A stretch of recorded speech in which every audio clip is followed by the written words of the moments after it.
excited? I was excited to... Oh, yeah, I got your cookies. Yeah. Oh, thank you so much. This is so exciting. You are actually so sweet. What a guy. So how are you feeling after the hike? How was I feeling after the hike? Because we went to like a family thing afterwards. Yeah. Oh my goodness. It feels like that happened such a long time ago. No, it's like a couple of weeks. Yeah, it's been like forever. Oh geez, I'm really trying to remember. So we went and we did Tent Ridge, and that's what we were doing. It was a good hike. It was solid. We saw those bears. Yeah, I'm really glad I brought my binoculars too.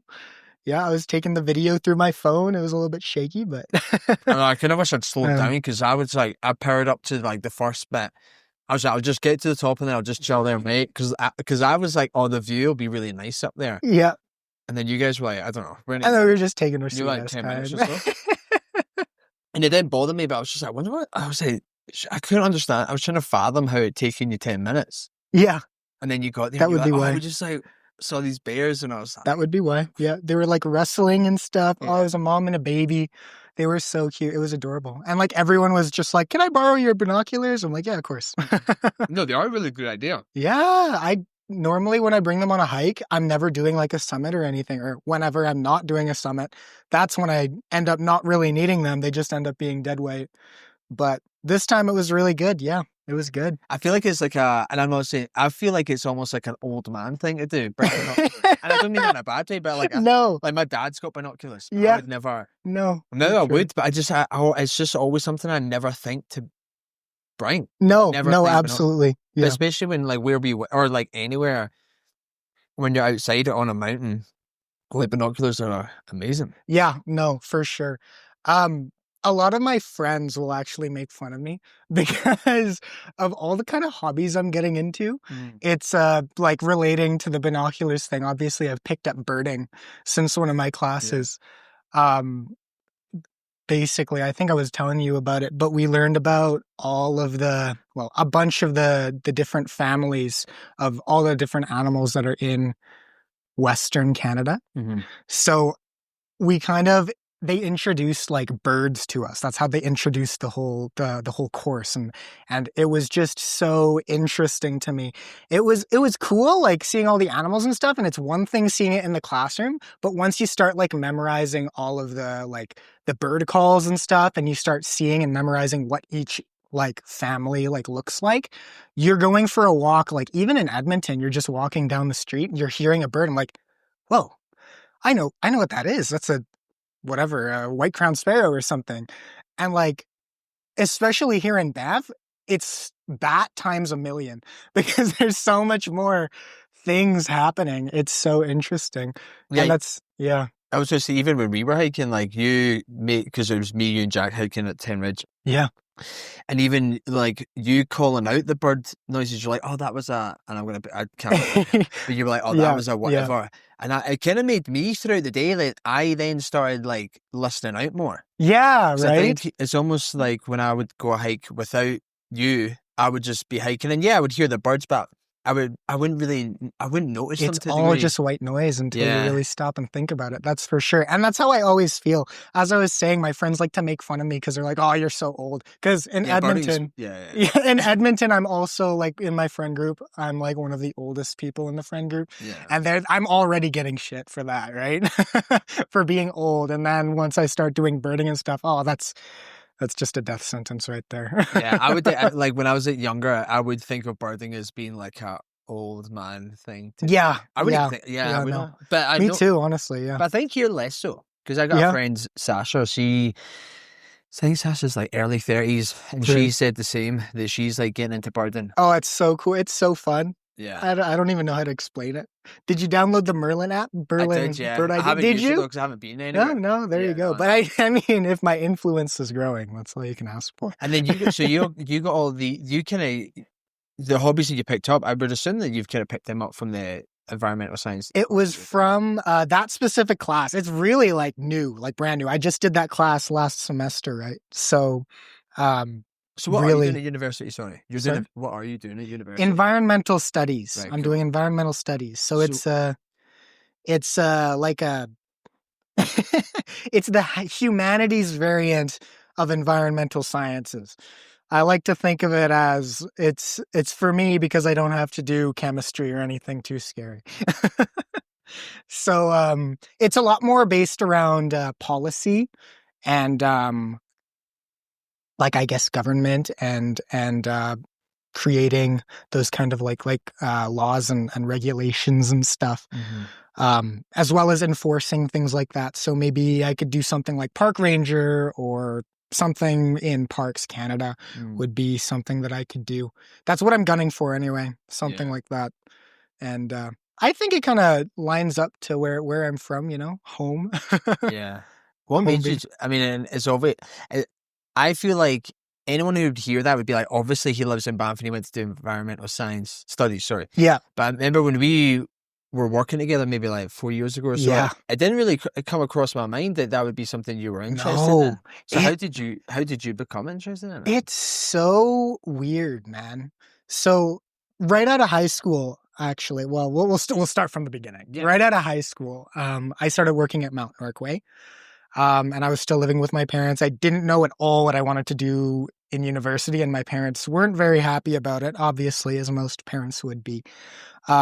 But I decided to take a gap year, and I was working, and I was, doing whatever you do in Banff, fresh 18, you go out, you party, you live your life. And I moved out of my parents' house. I'd moved in with a good buddy of mine. And then after a while, after like 2-3 years of that, I was like, is this really what I want to be doing for the rest of my life? And by that point, I had seen the Banff, scene, you party, you go out on Sunday, you do all the things. And I was getting tired of being hungover all the time, to be honest with you. It's a little bit exhausting. And I was like, well, what do I like to do? And what kept coming to mind is I really like being outside. And for me, that's Banff. So like when you're outside, you're like fully in the thick of it. Like when you want to go on a hike, it's not really a walk to the park. It's like you're going through the mountains, right? And I decided that I just really liked it. And it was kind of out on a whim, but I was like, I wonder if there's like something that I could do for school that kind of relates to that. And I like did a little bit of research, and environmental studies came up, and sciences did too. And that seemed really cool. And a lot of respect for all the people who do the sciences, because it seems so interesting. I am just not there yet. I'm thinking about doing a master's. Maybe someday I'll go up there, but until then, I'll stick around in the humanities. But initially, I wanted to go into like arts, like drawing, essentially. I wanted to do like animation. That's what I wanted to do. Like within that year, I was like, wait, do I really want to do it? It was like really within like the 3 months, I was like, I could do that, or I could do something else first. And if I still want to do like the art stuff, I can do that later. So I was like, I really like being outside. I really like doing the things. And honestly, it was kind of a decide on the whim, but I'm not looking back, man. I'm enjoying so much of it. All the classes are so interesting to me. So what are the I know there's probably a bunch, but what's kind of like the main classes? The main classes, or the main subjects that it covers. You were kind of saying like policy and stuff. Yeah, there's a bunch of them, really. I'll give you some of the highlights from last year that I can remember off the top of my head. Environmental sustainability. Sustainability is a big one. Kind of discussing about how, I guess, we can develop policies that might include a more sustainable future. There's a lot of like ecology classes too, like biology classes, kind of more so in the like the beginning of it. Like in the beginning of my studies, I've been doing a lot because I only have one more biology class that I need to do, and that's not necessary, whereas the first 2 ecology classes were necessary to finish the class.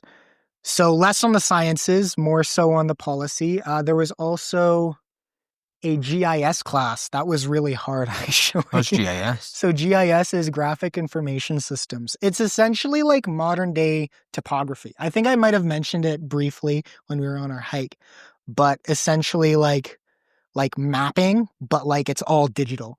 It's like digital mapping, and a lot of it involves understanding how to use and read a map, and understanding that maps are not really like they're not definite. They're just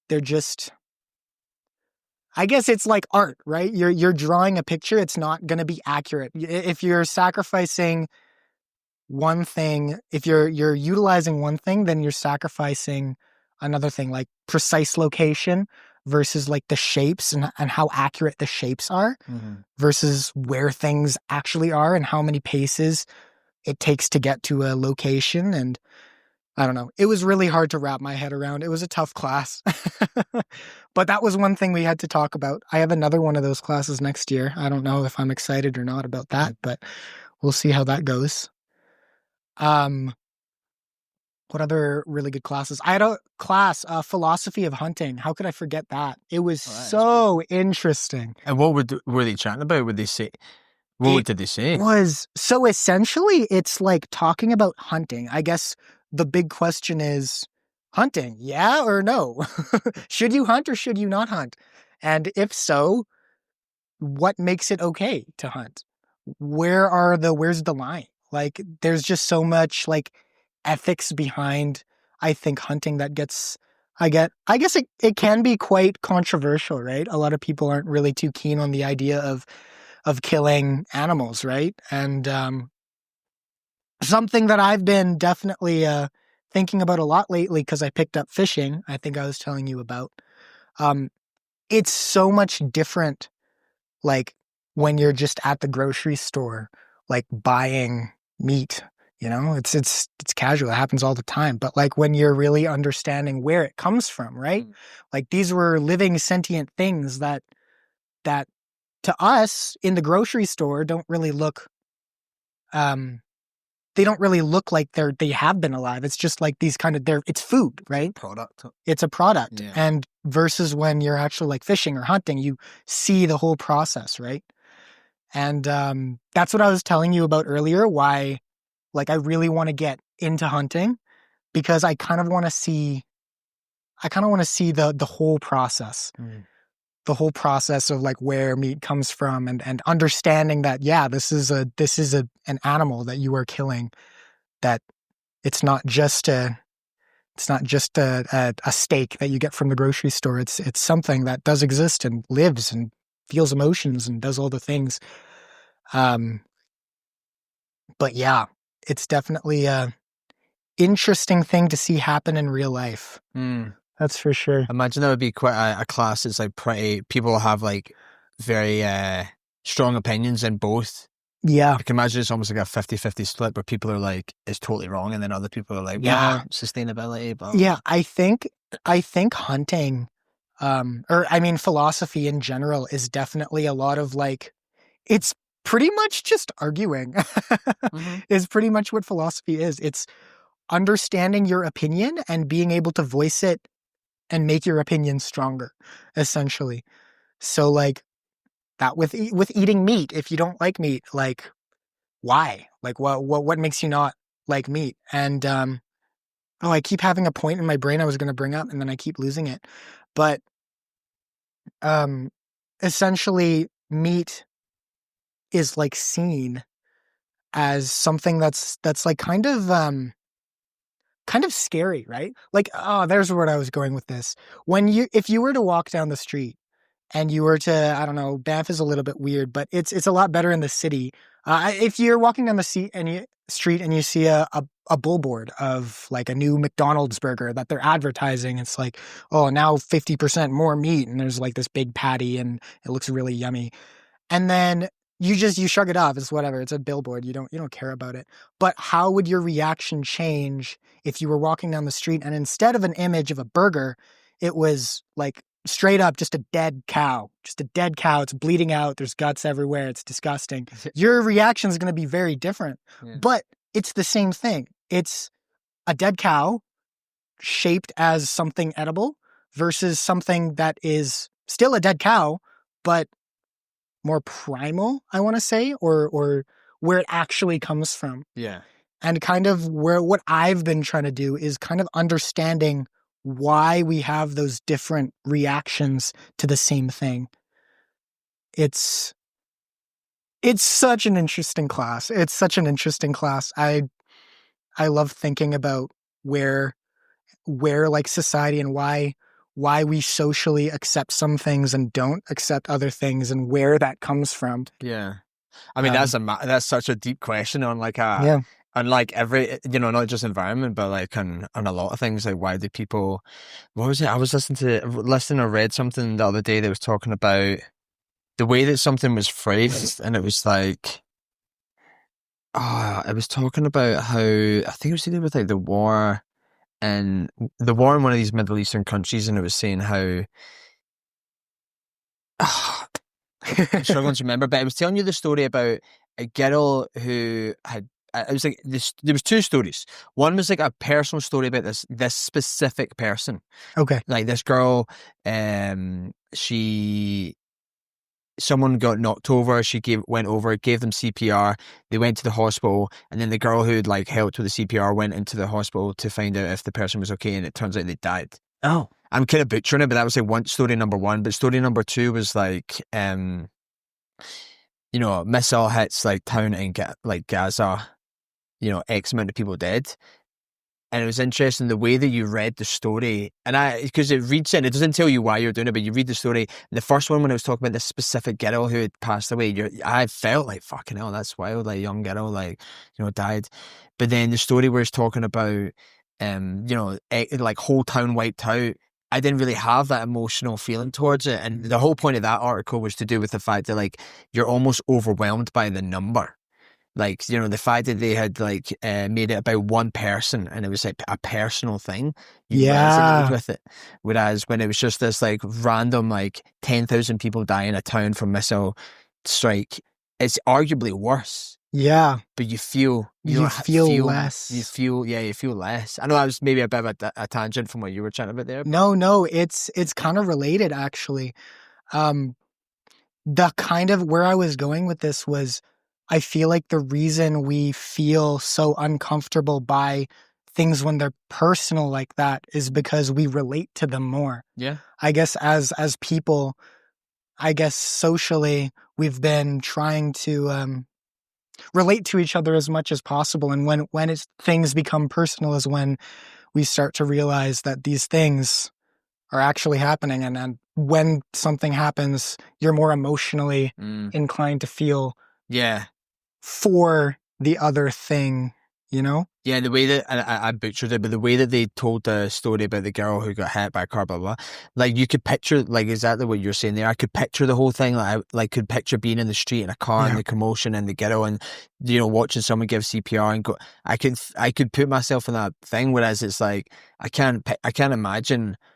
I'm trying to imagine like a town getting blown up by a missile, and it's like this weird. I mean, it's not comical, but it's like in my head, it's like a cartoon-esque like scenario. I can't imagine. I can't. No, yeah, it's tough. So therefore, it's hard to like resonate because I'm like, oh, I totally know what that. Yeah, it's like. I wonder where that idea of us resonating and understanding where that comes from. You know, like for us, it's hard to imagine because we live in Canada. We live so far away from all of these things and atrocities that are happening. But for someone in Gaza, how can they relate? I wonder.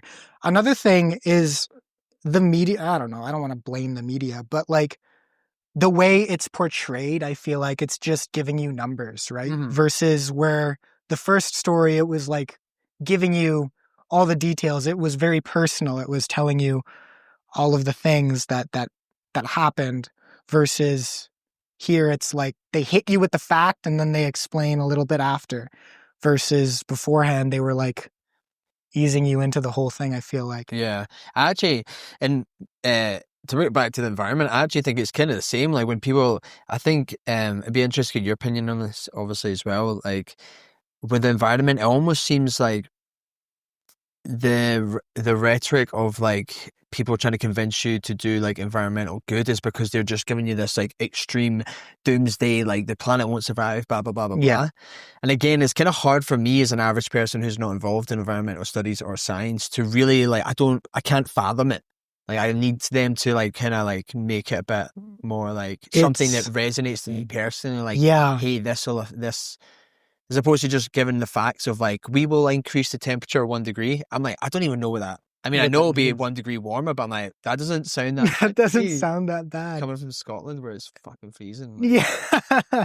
No, and that's kind of I don't want to say that's the problem, but it's definitely a hurdle that I think a lot of environmentalists struggle with, is trying to get people on board and trying to get people to understand why.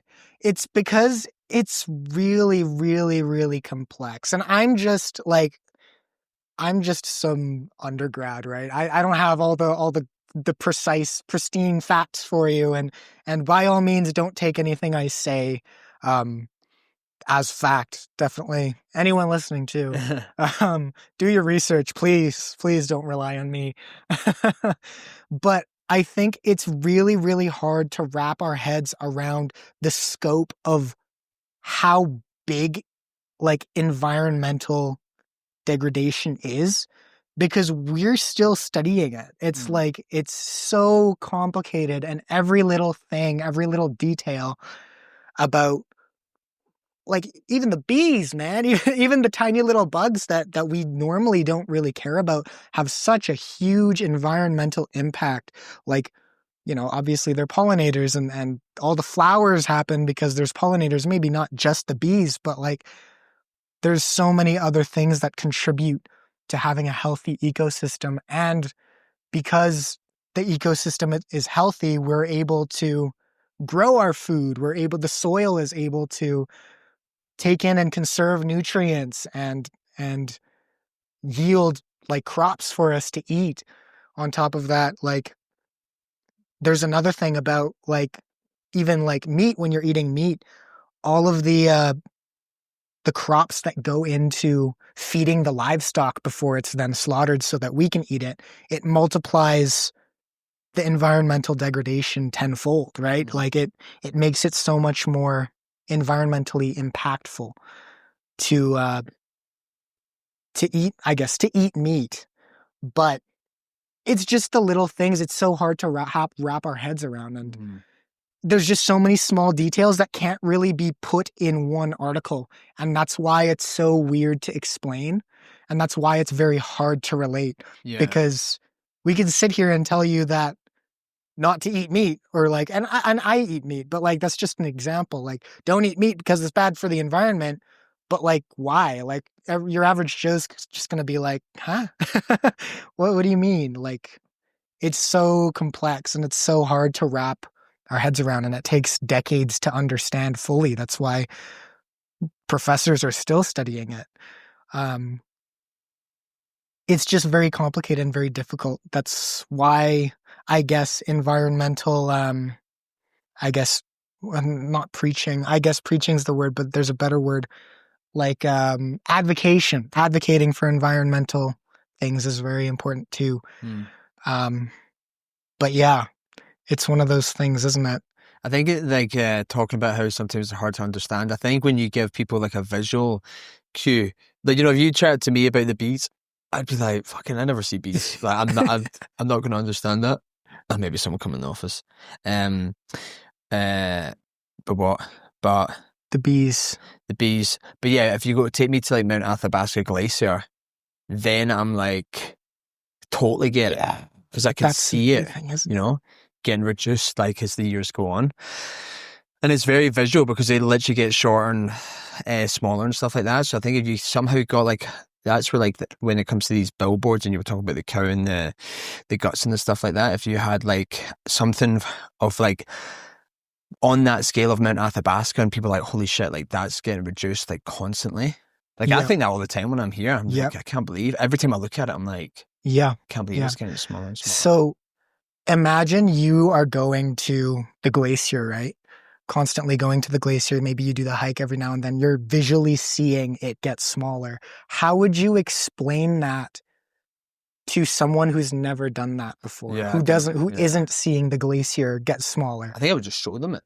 You would show them it. Exactly. You would show them it. But if you weren't able to show them it, how would you explain it? Yeah. And that's why it's so hard to articulate, because all of it really is, you just end up sounding like that crazy guy who's like sprouting, oh, the world's ending, the glaciers are shrinking, don't eat meat. Like you end up sounding a little bit crazy, right?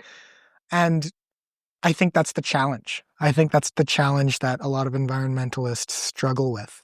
Yeah, because is kind of. Yeah, so I was going to say, me giving the point of the glacier, like, take away the picture, and if someone was just to say to me the glaciers are retreating, I'd be like, there's fucking hundreds of glaciers, it's fine. Yeah, again, right? It's a uneducated average Joe mentality. Yeah. But yeah, because I feel like, do you think, so obviously from your perspective of kind of being in it, like, do you feel like is the doom and gloom of like the environment, is it still like that, or is it? Yeah. Yeah. I mean, and do you feel like you have a different perspective now that you started studying it? You're like, yeah. Absolutely. I mean, I went into it like kind of with that mentality, which was like, yeah, the climate is warming, but like it's always been warming, right? Like it's been warming since the Ice Age. And now we get to see, like, you can see all the studies. I don't have them off the top of my head, but like you can look and see studies that take ice from like the Arctic Circle or up north or anywhere.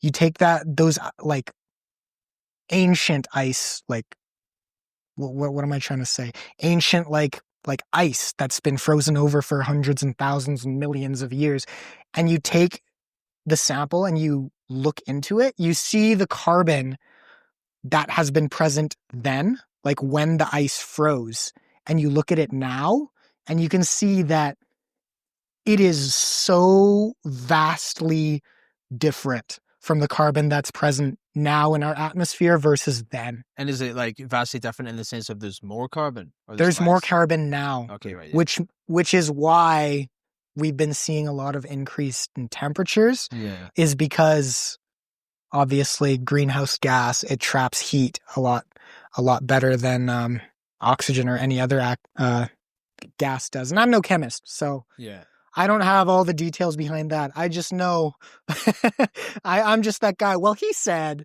this is bad for the environment, but like essentially the carbon is a lot different, and we can see that change has happened to a lot more quickly than otherwise would have been. Yeah. What am I trying to say? Does that make sense? Yeah, no, it does. I think if I'm understanding you, you're saying like the human impact has made the carbon a lot more than if we hadn't been here. Yeah. I guess like if we're looking at it from the perspective of someone who's outside, we could say maybe it was human impact. All we know, the fact is from that study, is that there is an increase of carbon now than there was back then. There is significantly more carbon now. So why? Yeah. Like we can sit here and think about like, yeah, obviously we're polluting a lot more, so that's one thing. But like, who knows? Maybe there's some other environmental factor that's also contributing. Like eruptions used to be such an interesting thing. So way back then, snowball Earth was a thing. So essentially the idea of snowball Earth was that the entire planet was frozen. It was frozen solid, and there was no way, like it was just stuck at a constant pace of being frozen. This was after life had already like technically started. Like what we think Luca, the last universal common ancestor, was, I guess, hypothesized to exist. So this was after life had already existed. But essentially the globe froze. It was just too cold, and there wasn't any way, like theoretically, how could the world warm if it had already been frozen? Like obviously there's the sun, but like there's tons of planets that exist that are still frozen and have access to sunlight. But essentially the idea was that eruptions is what contributed to the world not being frozen anymore. So after, hundreds and thousands and millions of years, after eruption after eruption, like it contributed to CO2 levels and greenhouse gases that eventually warmed up the planet. And that's just kind of the opposite of what kind of what's happening now, isn't it? It was a lack of greenhouse gases that contributed to the freezing of the planet, but now we have an excessive amount of CO2 and greenhouse gases, which is contributing to a warming. That's so really cool. I've never heard that. Yeah. Snowball Earth. Give it a look. Yeah, it's really interesting, actually. I guess another question is, how the heck did life continue? How did they survive that? The idea is kind of also eruptions, not really eruptions, but geysers in the ocean, bacteria and I guess bacteria, but also like multicellular life too, I think existed at the time. I don't know off the top of my head, but they survived in and around refugia. Refugia is the scientific term. So like areas that are not really great hospitably, but it's not very comfortable, but I mean, you're able to survive there. And there's a lot of competition in these areas, obviously, because there's a lot of animals that are fighting for resources. And is that like, you mean like underwater, like where the underwater volcanoes, like the heat vents? I've kind of seen heat vents and geysers and all of those words that are. So it's kind of like the water's warm enough to like support like pretty basic bacteria. Yeah. So honestly, water is like, at a certain depth, it actually stays pretty relatively warm. Oh, okay. That's why in the wintertime, fish are still around. Like at the bottom of the lake is typically the warmest that it'll be. It's, I believe, always positive 4 degrees at the bottom of like a deep lake. Oh, you're talking about like if it's like freezing, not on like a summer's day. Yeah. If it's freezing, it's always typically positive 4 degrees Celsius. But even like in the summertime, it's typically like it can reach up to positive 4, like at some of the deeper areas. But it stays at that relative temperature for a lot of the time there. But yeah, water, super interesting. I am not a hydrologist, so I don't have a lot of the information. I have a lot of friends that are really interested in that sort of thing, so yeah. I think it's cool how you can go, like people can go off in such, to me, I would think of something being so niche and be like a complete expert in it. Like, I guess what I'm saying is there's so many things in life that I think like hydrology. Yeah. Like study of water. I mean, it makes sense when you say it, but I think until you mentioned that, I'd never once thought about that in my entire life. What is it? I believe limnology is the study of lakes. Oh, I thought I was going to say limbs. Limbs? No, lakes. Yeah. So limnology, is it? I think it's freshwater lakes. I want to say, people are going to be so mad at me if they listen to this. You should know this by now. Limnology, I believe, is the study of like freshwater lakes and stuff, and super interesting stuff. And as you were saying earlier, that reminds me, you were talking about glaciers. Who cares? Like a lot of average Joes out there might be like, oh, why would you care if one glacier melts up? Well, where does the Bow River come from? But a glacier, and every single glacier is like a river. Like we essentially rely on this river to water us. I guess we get our water from Minnewanka or something, but still fed by that glacier. Yeah, I think like growing up in Scotland, where like glaciers and stuff like that, they're like, before I lived here, I thought of glaciers as like Mount Everest-esque event, like things. Yeah. Like you go up into the high, like, altitudes of the world and you get glaciers. And then I moved to Canada and Banff specifically, and you drive up the highway and you can pass like tons of them, really. Yeah. They're everywhere. Guess what I'm getting at is like, people from the UK, like we don't like when you talk about glaciers, I think they're just thought of as being such a niche thing, or like a high altitude thing that we don't. I wouldn't think a glacier feeds the water of like where we live. Yeah, in Scotland it just rains, so that you just get your water. Yeah. So I think it also in different pockets of the world, like information to someone talking about glaciers here would probably be beneficial because people see them and stuff. Whereas you talk to someone in Scotland about glaciers and they're going to be like, fucking, this isn't the Ice Age anymore. Like, who even has glaciers? Yeah, no, that's so true. And we were kind of talking about that earlier in our hike, weren't we? It was that idea of like how much it rains over there in I guess Europe. Yeah. And the difference in climate that happens there versus here. Like we rely on these glaciers for water. There was this thing that happened. Oh, I forget what it was called. It's at the tip of my tongue, but it was essentially during colonization. Oh, in like some of the areas in Canada, but also in around like mid US, they were like really driving for like agriculture and like making, I guess, food, and they were essentially like giving away land to encourage people to harvest and make money, and they were like incentivizing it, like they were giving you a crap ton of money for growing crops and stuff.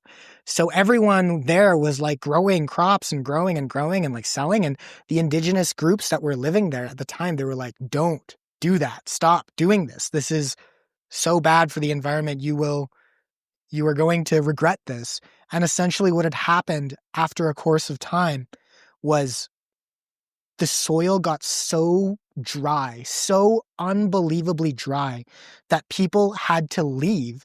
And like, even if you had like a face mask covering your face, you were still getting dust in your body and there were these crazy dust storms that would like sweep away property, and it was just absolutely devastating for a lot of the people. I don't remember when this was. It was like maybe the Have you seen the movie Interstellar? Yeah. Yeah. That's exactly what was happening, and that's what I was reminded of the whole time I was like I guess reading about that. That movie's amazing. It's super cool. Yeah, super cool. So interesting how it kind of related to that. They must have gotten inspiration from that because it's pretty much to a dime, like dust storms that will like kill you. Like you can't breathe. Like there's soil in your body. And that's why soil health is so important too. In Europe, it's not so bad of an issue because you guys always have rain. But here in Canada, it's so unpredictable, right? Yeah, I think even in Europe, I think there still is like an issue with like soil just being worked, I guess. Like you have the soil, but maybe the nutrients aren't there. The pesticides that they use are killing stuff and X, Y, and Z. So I think so true. I think it's definitely still like an issue.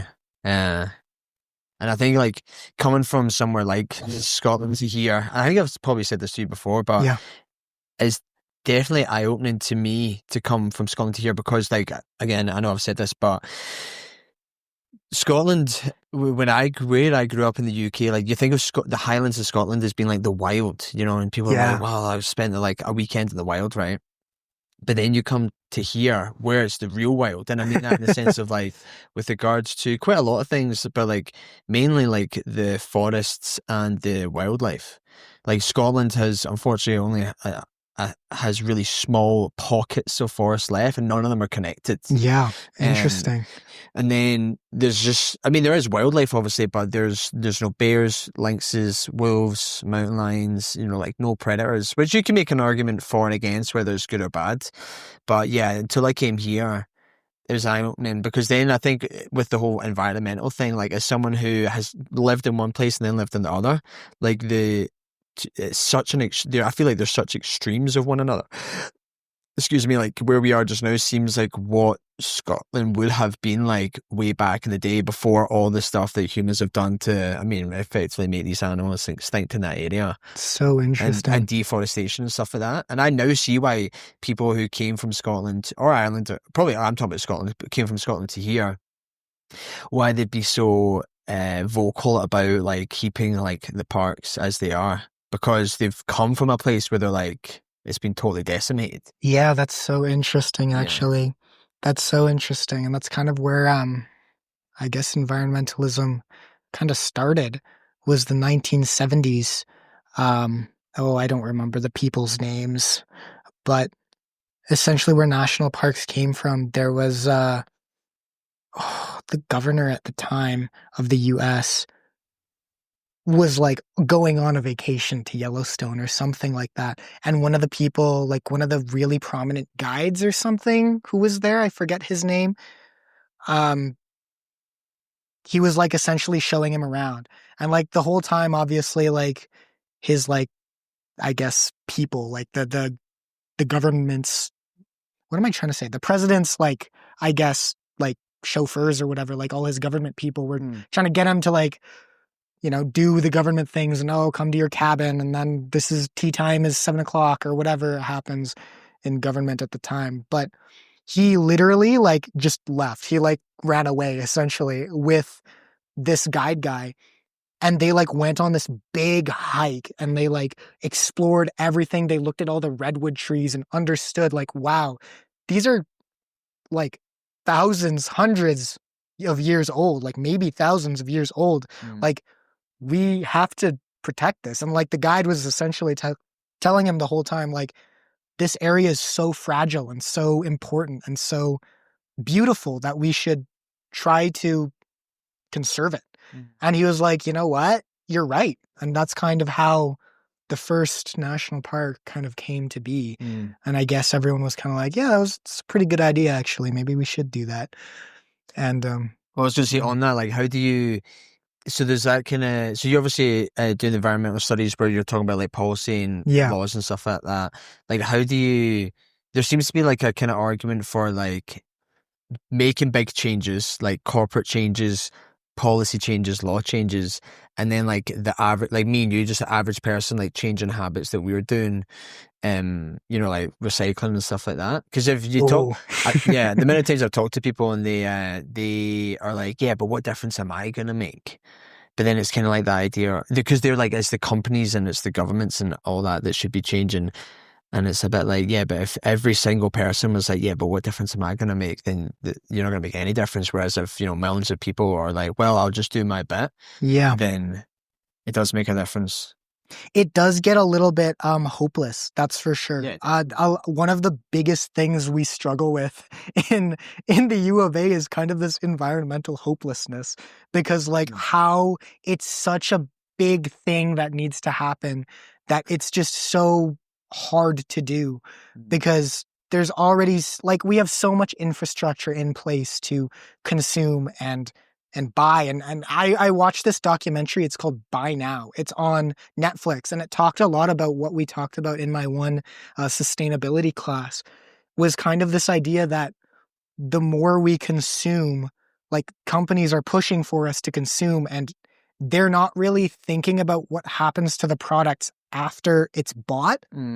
So we're kind of at this idea of buy, which produces a crap ton of waste, which encourages the use of, like, gases and oil and everything, which further contributes to environmental degradation. And it's so difficult to, like, kind of manage where that comes from. But I guess at the end of the day, companies are doing what they do because they're making money off the way they are acting, right? Like, they wouldn't do something if it wasn't economically beneficial to them. So essentially what we can do is, I guess, spread the word and hold ourselves to higher standards, hold ourselves to higher morals, understand kind of why everything is the way that it is, and kind of understanding where the things that we're buying come from and what kind of went into those things to create the product. And if it's not very environmentally sourced, or if it's just kind of made without the idea of, I guess, sustainability or whatnot, then maybe we should put our money elsewhere, support the projects that actually make a difference versus the ones that are just trying to capitalize, I guess. I had another thought, but I lost it. But the whole idea of environmental hopelessness is definitely a big thing. There's literally workshops at school that will happen because some people are kind of just at like this sense of hopelessness. Like, what can you do? It's such a big thing. Like, obviously infrastructure and making policy is a big thing too, but, like, then you have people that get angry about things like the carbon tax and whatever, and, like, all these initiatives that are being put in place, but these people don't really understand why. So they fight it, or maybe they don't understand why, but some of the big corporations that are around kind of like encourage it anyway because they want to make money. They don't have a reason to be environmentally sustainable or anything. So why would they push for something that makes them less money, right? Because that's essentially what it would do. It would be, there is a big sacrifice. Economic growth and sustainability kind of contradict each other. Kind of. It's very difficult to find the balance between economic growth and sustainability because it's essentially putting a cap on a lot of the things that you can do, the things you can capitalize on. But so it's almost like the issue of sustainability won't really progress unless it's economically viable for the companies to pursue that, really. I think it's still possible, but it's going to take a lot of fighting. It's going to take a lot of fighting. I mean, Martin Luther King, like these things happened in the past and they weren't very agreeable, but I mean, people fought and they won. Of course, there's still reminiscence of the dark past that was before, but it's better than it was. And I will say that environmentally wise, in that context, environmentalism, it is better than it has been. When I went camping, I think I was telling you about how I was going camping. I was going up north to like Gull Lake, and Edmonton's close by. And a close friend of mine works at this company, the North Saskatchewan Watershed Alliance, and they recently had a documentary that was debuted, I guess, in one of the theaters in Edmonton. So I stopped by, and a lot of the ideas were that kind of I forget where I was going with this. Sustainability, but, like economics of it. Yeah. But it's that idea that companies no, it's gone. It's gone. So I was saying how like companies won't pursue sustainability unless it's like profitable for them. Yeah. You were saying like you kind of like they're kind of they kind of work against each other, but there is a potential that they could work together. Yeah. And they could work together. It's very difficult. The UN has these sustainable development goals is what they call them. There's 17 of them. But essentially a lot of them like have to do, like one of them is no poverty, I guess climate action. There's 17 of them. There's a bunch of them. But a lot of the rules kind of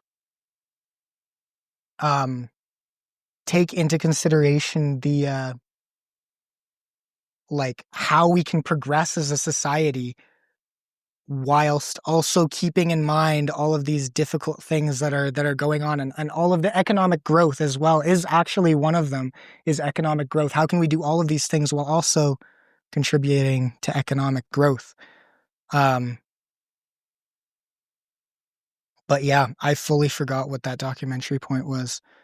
But it was still a really cool documentary. It kind of talked about how the connectivity between all of the, like, why watersheds are so important, specifically the North Saskatchewan River, its importance. And like, it's kind of, as we were saying before too, it was kind of taking all of these big things that the UN is trying to do and making it more personal.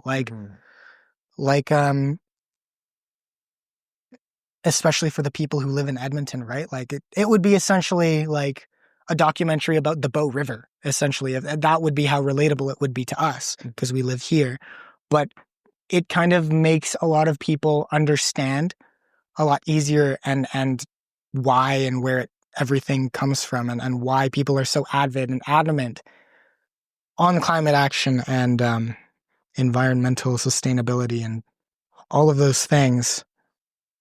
So is there one thing from the past that you're like, if I could go back in time and like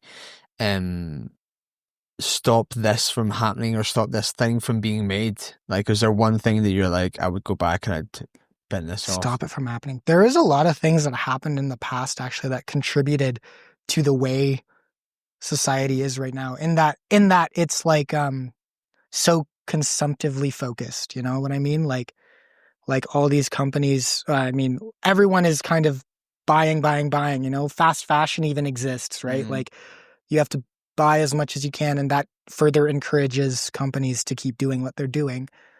There are so many things that happened and contributed to that I couldn't pick one thing, but there is this interesting point that has to do with the economics behind it. Man, maybe I should have grabbed a tea. Get a caffeine kick. Yeah, really. But it's that idea that, so I guess where kind of the 5-day work week comes from was from Henry Ford himself. I guess the idea is that give your workers a crap ton of money. Encourage what do you call it? Like a minimum wage increase. So the minimum wage was increased while also giving people 2 days off a week, which is during the Industrial Revolution was not a thing that happened, I guess. Before the Industrial Revolution wasn't a thing that happened. It was very much like you're always working. You don't really know when your next day off is, but that idea kind of encouraged the 5-day work week. And everyone was getting a bunch of money. And what do you do when you have a bunch of time and a bunch of money? What do you do? But you spend it. You buy things that you don't need. I was actually thinking about it. Like Fjallraven. Yeah, you're right. Go, hey. Head to toe. My friend or my parents are like fairly old. So like they're like a fairly old couple. How old's old? Because mine are old. My dad's 75. Okay, right. Mine's kind of, he's younger, but he's 70. Yeah, like somewhere around that area, hey. And I will talk to them about like, even like designer stuff that's going on. Like I remember growing up, they just really didn't get it. Like obviously now it's like have the nicest car, have the nicest clothes, have the nicest shoes. And that's a really big thing now, is to have all the nicest things and have the new iPhone or whatever. And for them, it's like, no, why would you want that? Why would you don't need it. Why would you do it? This one, you have a phone that works, you have shoes, that's fine, don't worry about it. Why are you buying all these things? It's kind of like back then, having all the nicest things was kind of like you were gloating, you were showing off. It was kind of something that you wasn't really socially acceptable. It was like, why do you have all these things? And now with especially then, the introduction of like credit and the ability to pay things off and it being encouraged kind of gets that mindset of I can get whatever I want and I can pay it off later. I have a credit card. I can pay all these things off later. And that whole idea further encourages people to buy. Yeah. Well, when we were doing that hike a few weeks ago, I was paid off my credit card. I got an email today, and I was like, we're already back up to $1,000. Oh no!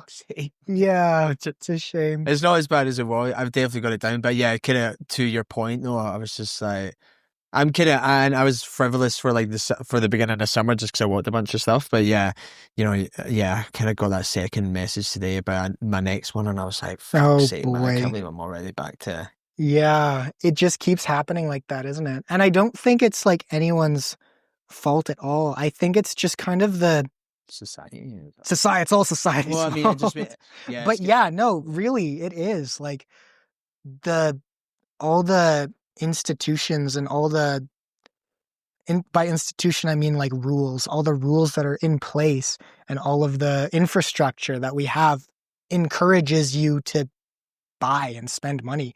So how can you survive in a world that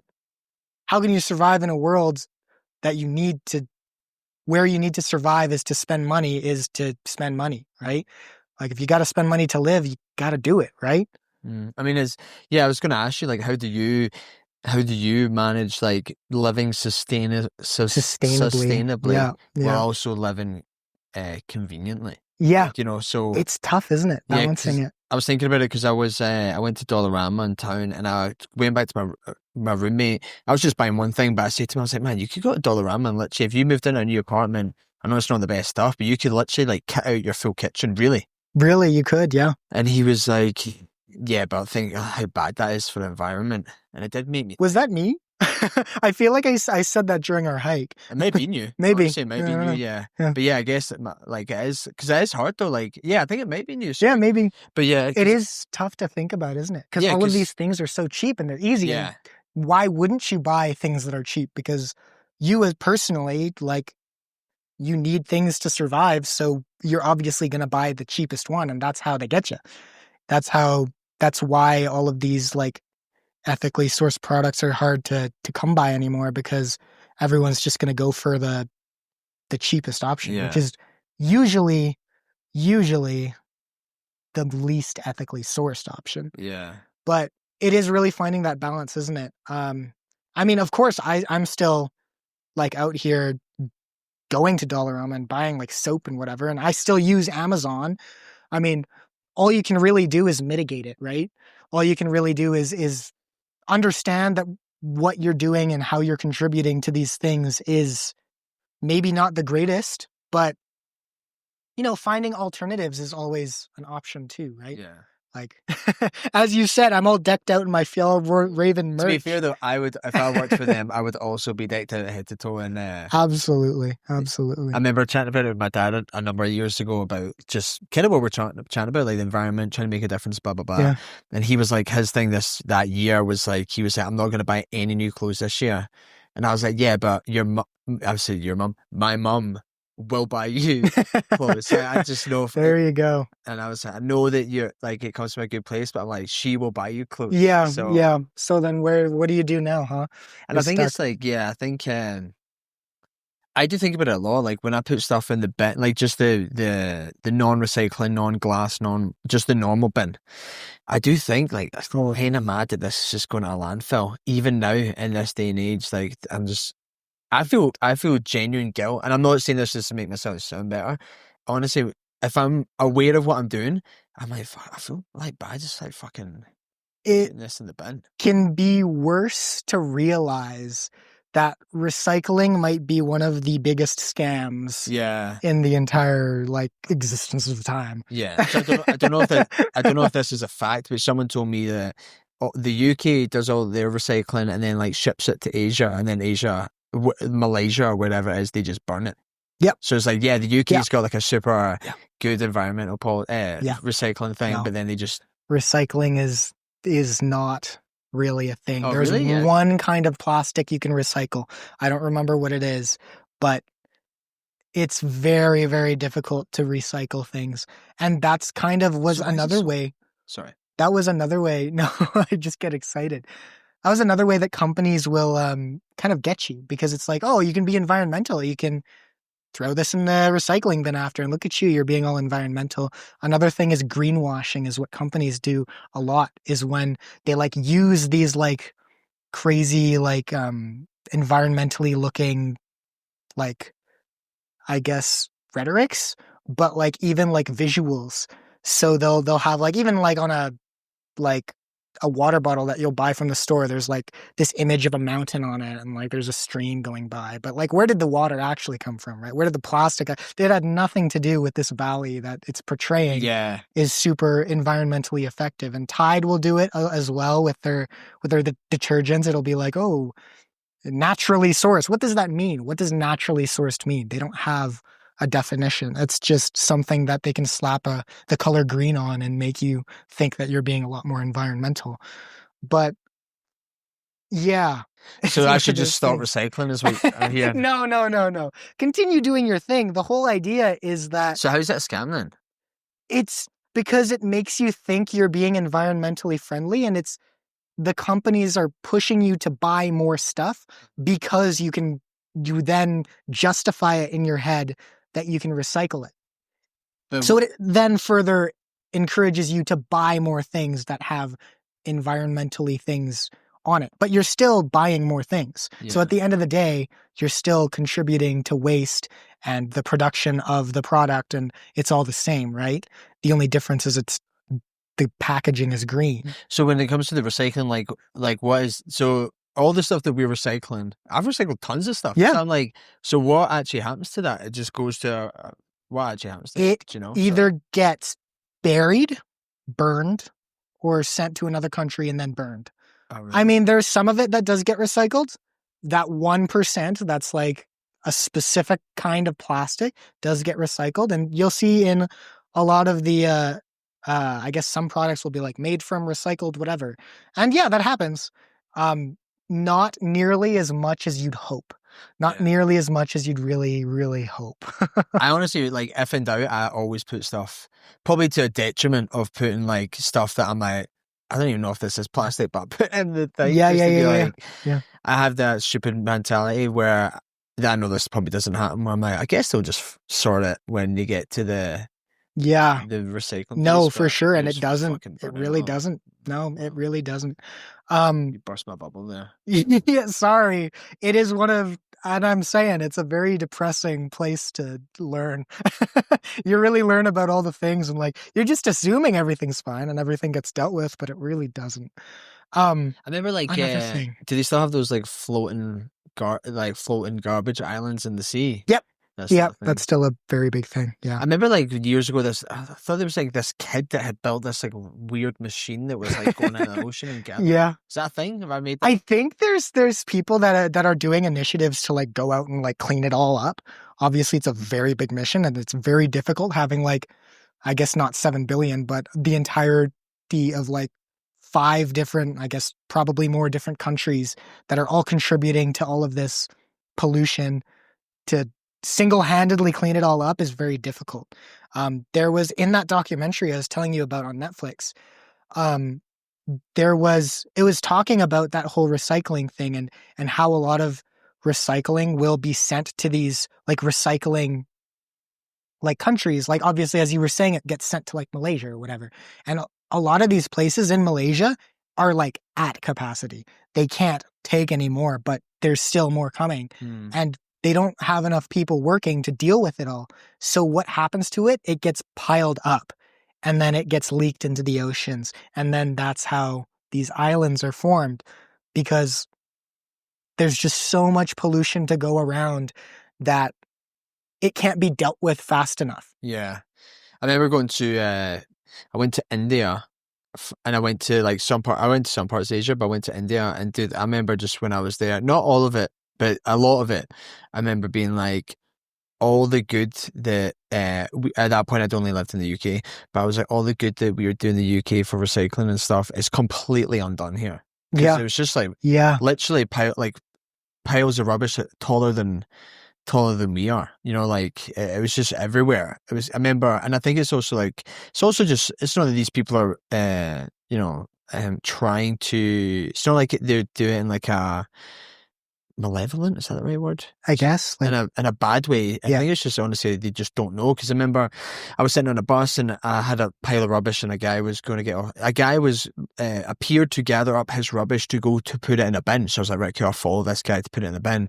He just got to the front of the bus and just fucked off. Literally just out the door. Yeah. And I was like, it's a real shame. I honestly, and again, went to Asia, I went to this waterfall. It was like 3 hours to get there, so like kind of in the mountains and stuff. Got there, and then there was like families, obviously local families, and they were just like fucking the rubbish in the river. Like they were like eating right beside the river, and then just like throwing the plastic and shit in it. That's crazy. And again, from our point of view, I was looking at it like, this is crazy. And again, I don't think they were doing it to be particularly, they weren't doing it to be bad people. They just didn't know that isn't what you're supposed to do. Yeah. As probably back in the UK and Canada, like decades ago, we would have been the same. Yeah.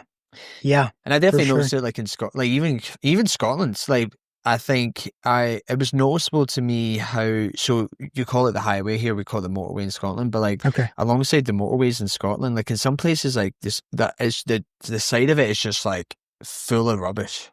That's crazy. Just people just like over decades have just like fucked. I guess that makes sense, especially for how long that kind of industry has been around. That kind of infrastructure has been around there for a very long time. And I guess kind of going back to what we were saying is why a lot of the environment isn't really there anymore, is kind of because of of that, isn't it? Is there anything that, like, if you had like an unlimited fund of money and could do anything, is there one thing that you're like, I would do this? Like in regards to helping the environment? Yeah. If I had an unlimited money. Unlimited money. Oh, wow. That's a very big question. There is so many things you could do because having money will get everyone to listen to you. Everyone will listen to you if you have money. So hey, that's a lot of power too. Yeah, you're kind of tripping out. I love that. Infinite money. Yeah. Yeah. Only for the environment. You can't spend it on. I can only spend it. Like, even Raven. environment. Can't spend it. Well, Fuel Raven does a pretty good incentive, environmental incentive too. But change in policies, change in infrastructure, I guess. In unlimited money, it could also have a very devastating impact on the economic stability of our country too, right? Like having infinite money, the reason why everything's so much more expensive is because we have so much more money.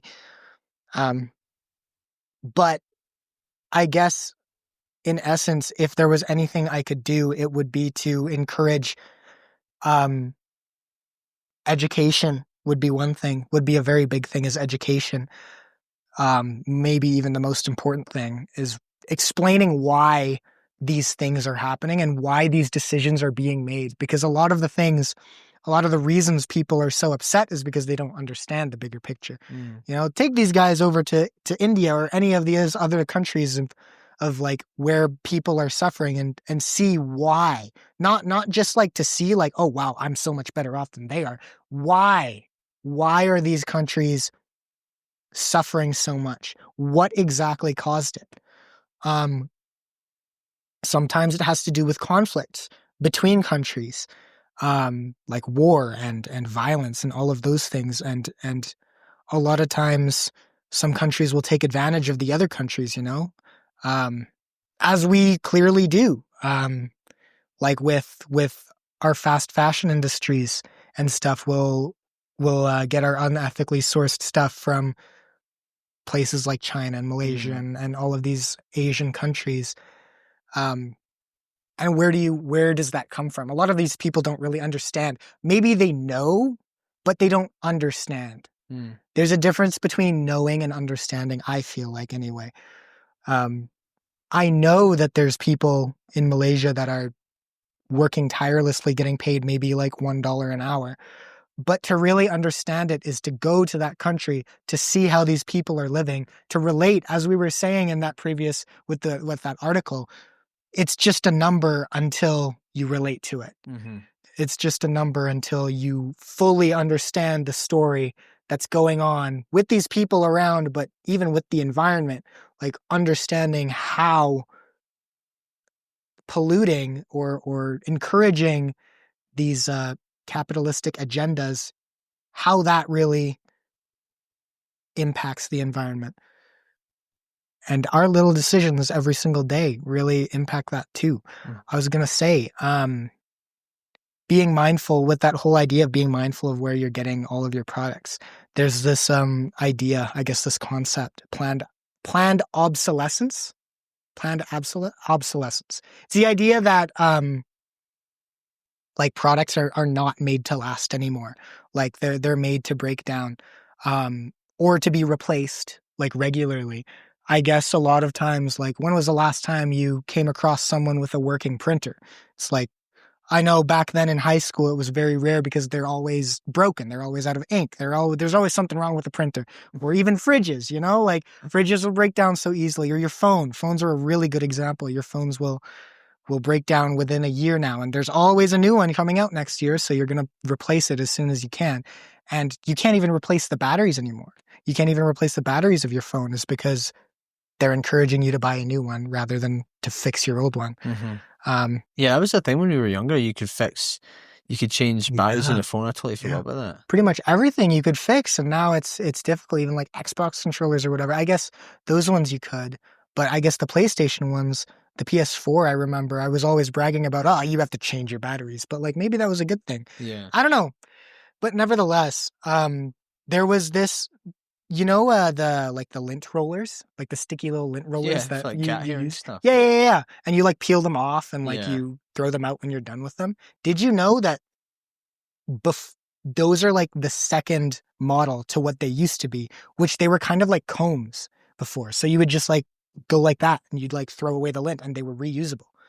Now they're disposable, which means that like it's because they're trying to encourage you to buy more lint rollers so that I guess so that they can make money. But like, when was the last time you got an ad for uh, a reusable lint roller? Right? Like, I guess I don't really have any ads for lint rollers in general, but nevertheless, I there's some people who don't Yeah. even know they I'm exist, curious to right? see your advert Yeah. history. Go on Instagram, it's just lint What rollers. is this? What is this? Lint rollers, come on. I don't need any more. But yeah, it's that kind of idea of planned obsolescence is that Yeah. products are made to be replaced, Yeah, true. which is Yeah. so interesting. I think I've heard that with like cars and stuff as well. Yeah. Like they make it so that like the thing with like Toyotas back in the day was that they were built to last forever. Whereas not Toyotas specifically now, but cars now they have like a lifetime. Yeah. I don't know if that's actually a fact, but that's Yeah. what a lot of I've people heard say. that. Yeah. Yeah.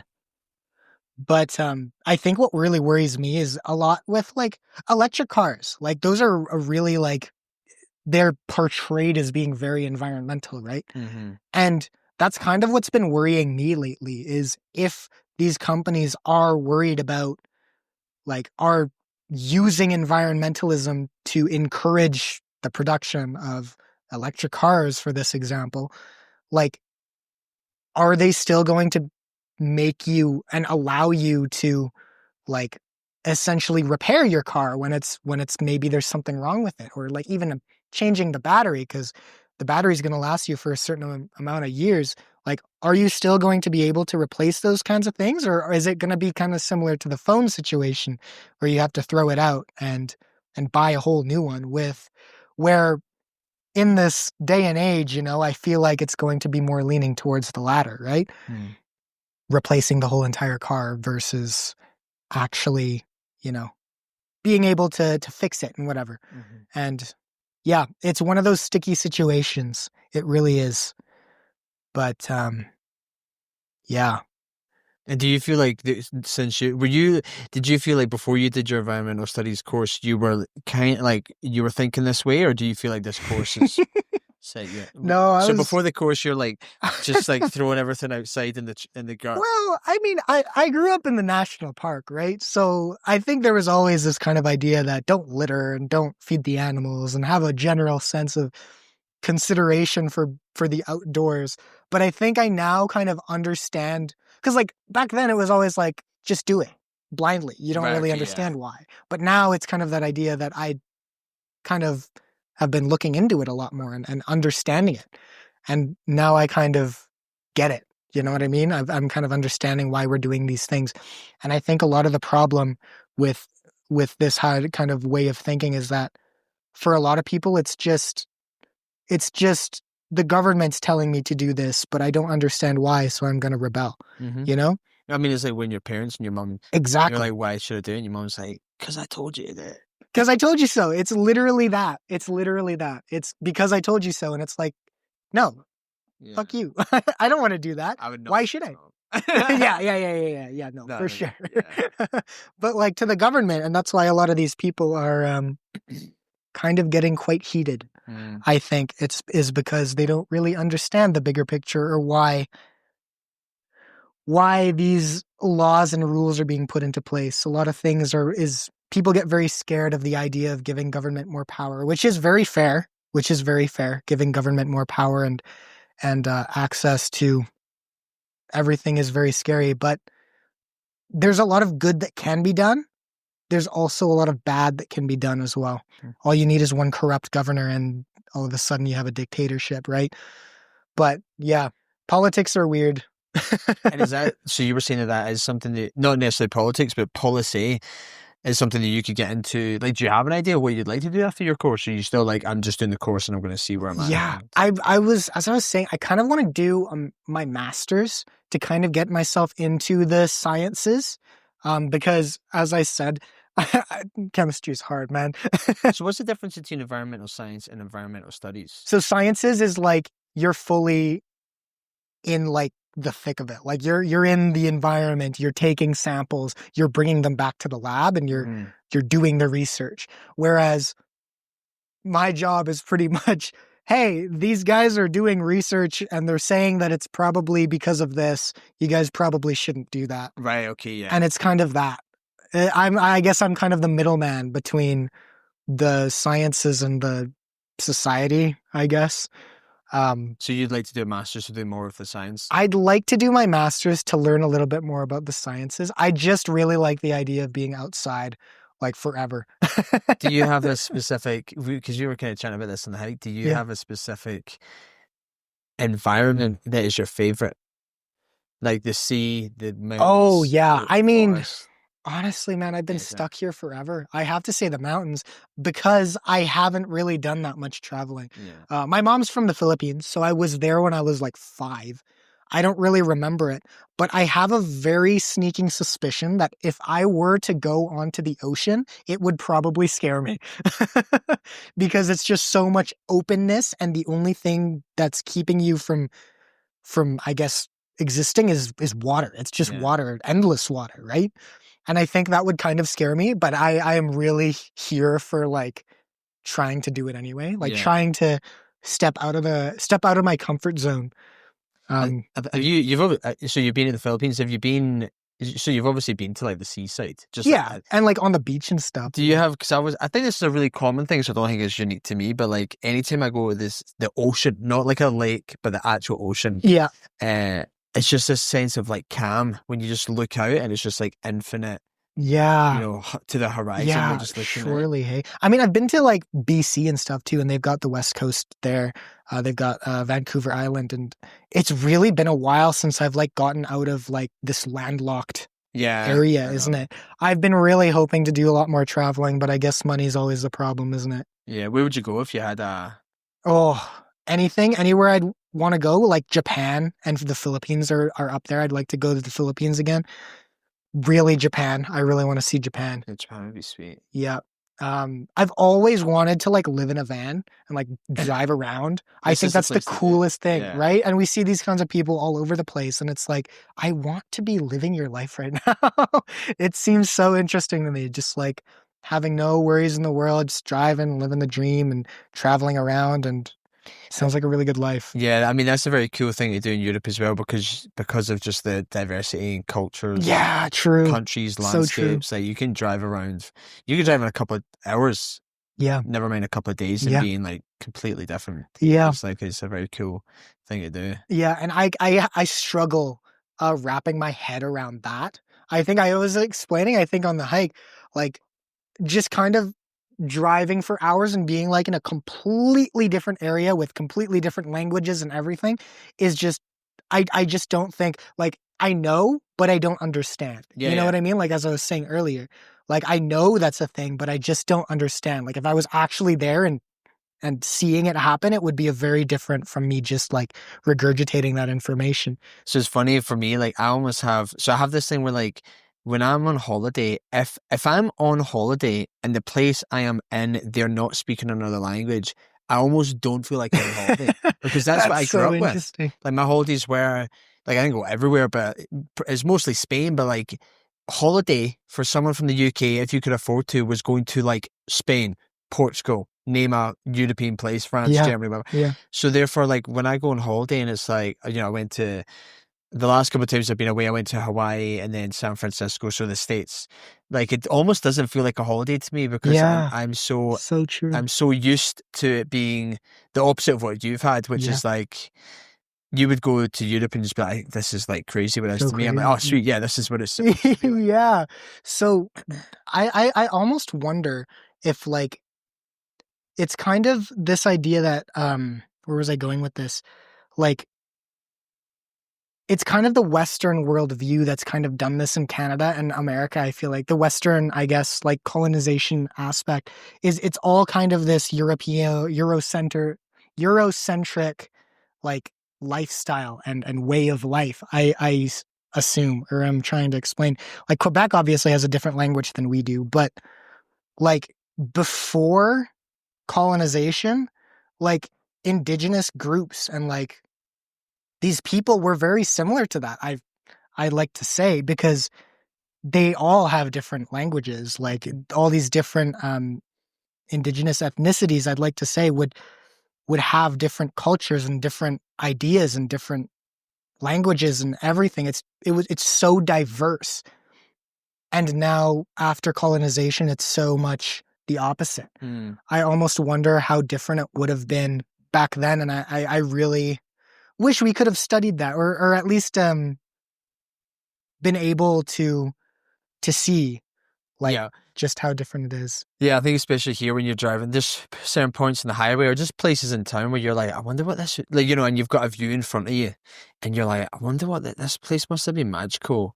Also terrifying, but like back in the day when people believed in like witches and wizards and the fucking clouds were like gods and stuff. Yeah. Like imagine standing in parts of Banff and just being like, and thinking that the wind was like a spirit talking to you. Yeah.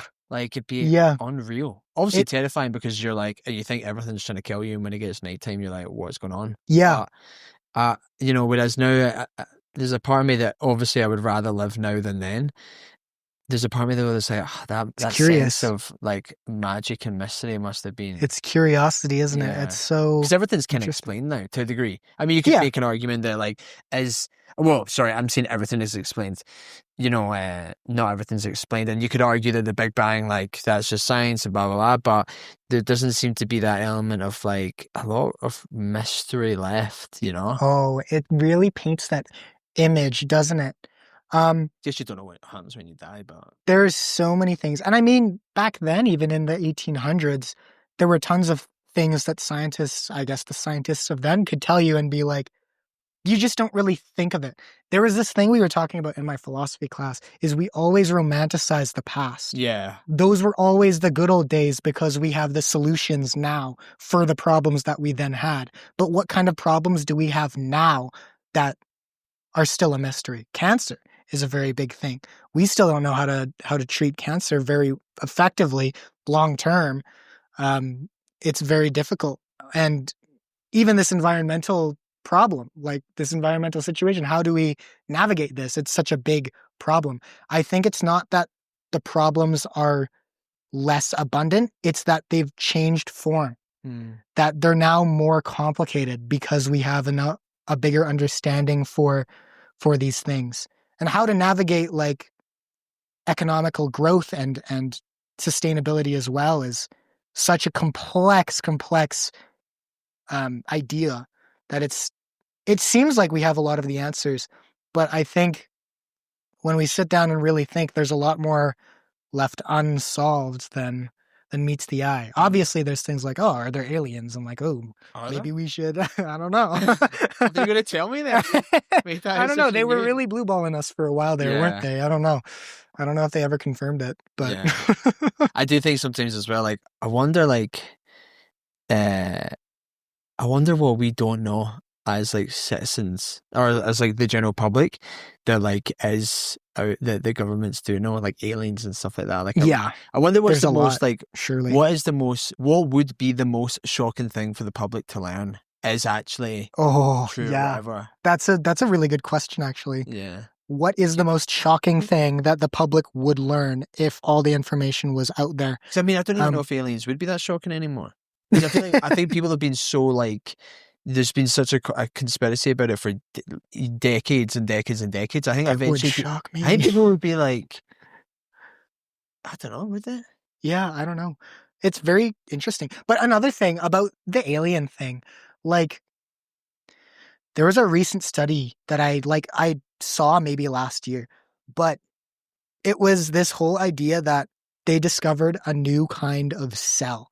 So essentially a new kind of cell, like symbiotic relationship, I suppose. So like that meaning like things that can live together, like animal cells obviously have the mitochondria, powerhouse of the cell, which enables multicellular organisms to happen. And then the chloroplast is another part of the cell that enables plants like for plant cells anyway, enables plants to take in sunlight and turn it into energy.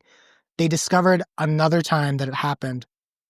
They're calling it the nitroplast, the nitroplast. So a symbiotic relationship between two cells that in that relationship, they're able to convert energy or nitrogen into energy. Mm-hmm.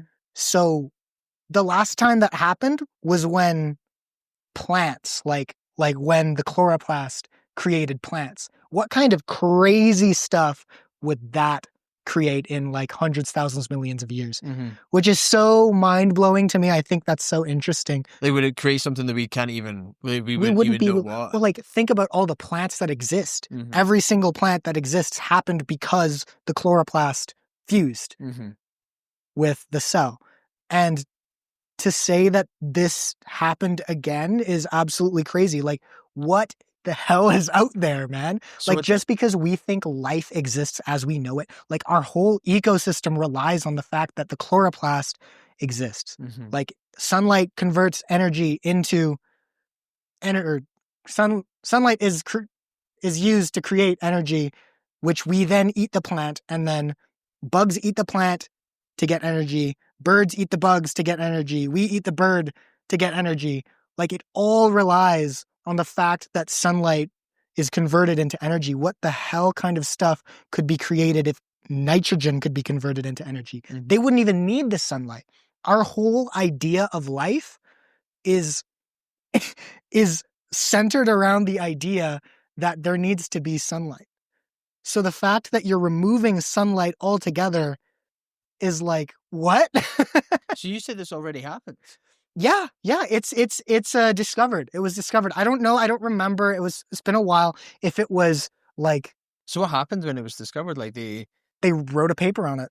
Oh, so it was like an experiment. Yeah. Like okay, in a lab, like situation. Sorry, I think this happened in like the wild. That's what I was like. Well, okay. I don't know if it was like, I don't remember, as I was saying, if they did it themselves or it was like kind of like discovered. They were just doing it. I don't remember. I didn't read the whole thing, to be honest with you, but halfway you're like, they use hard words, man. This is why I'm not a scientist. But like the fact that it's just exists, it's something that does exist, is absolutely mind-boggling. I'm pretty sure the idea was that it was discovered. It's not manufactured. It wasn't us who did that. I'm pretty sure it was the idea that it was discovered. So it was initially made.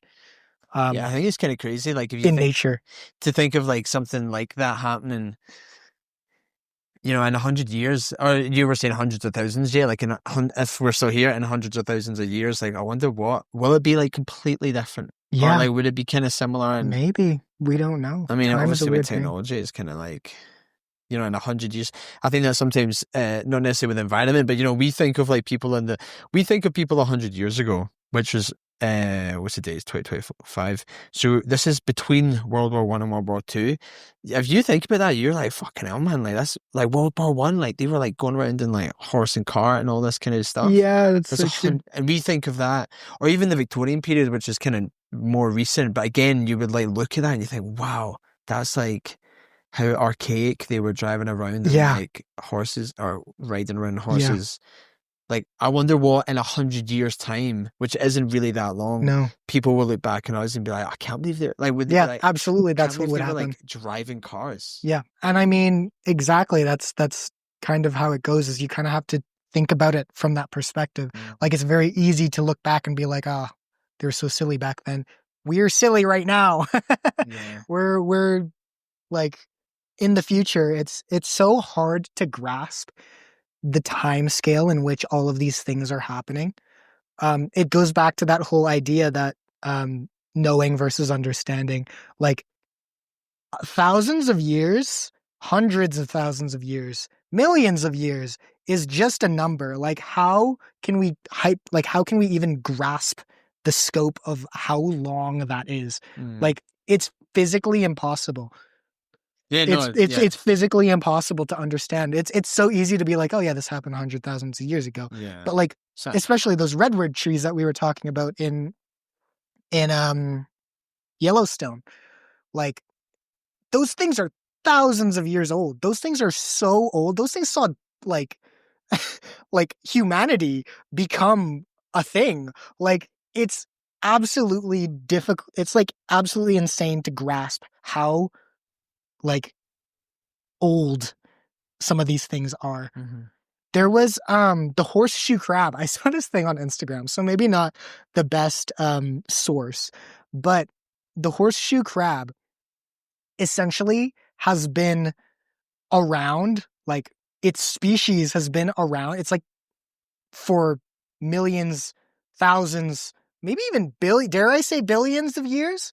Like it has, it's kind of a meme now that horseshoe crabs have been around for so long and they haven't changed like at all.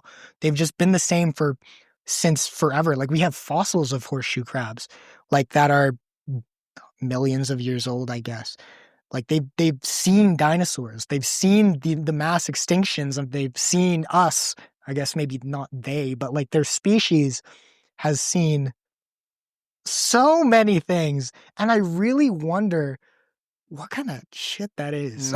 What kind of crazy stuff has happened that is not recorded and can't physically be recorded that has existed but has been lost to time. Yeah. I mean, I think as well, like, you know, we were growing up in like dinosaurs were dinosaurs when you were growing up, but now like they think dinosaurs all had feathers. Or I didn't, you know, and it's like funny how even like stuff just changes throughout the years as more information becomes available. So you're like, what else is? There's probably stuff that existed that we've got enough. Yeah. What really blew my mind, I don't know why, I just didn't really think about this that hard, was that birds are like avians, like that's the scientific word for birds, come from reptiles. So they came from lizards. That's what, well, not lizards, but reptiles. Like that just blew my mind. I don't know why, but when I learned that in class, I was like, I guess I just never thought of it that hard. Like they're all so interrelated, and like even the dinosaurs and everything, like, yeah, it's really weird to think about, isn't it? Yeah, so I wonder with the horseshoe crab, they've obviously not needed to evolve. I guess so. They're just the perfect species. I guess so. And that's the meme, is that they're just the pinnacle of the species, every species, I guess, because they just have been continuing. I mean, they've got, I think they're more like related. They're not even like crabs. They're more like, I want to say, oh, I don't remember. I think they're more insect than crab. Right, okay. Which I guess are very like kind of insect, but I mean, I don't know. I don't know my insects very well. Have you seen those samurai crabs? Samurai? Oh, I think I know what you're talking about. The ones with the big like.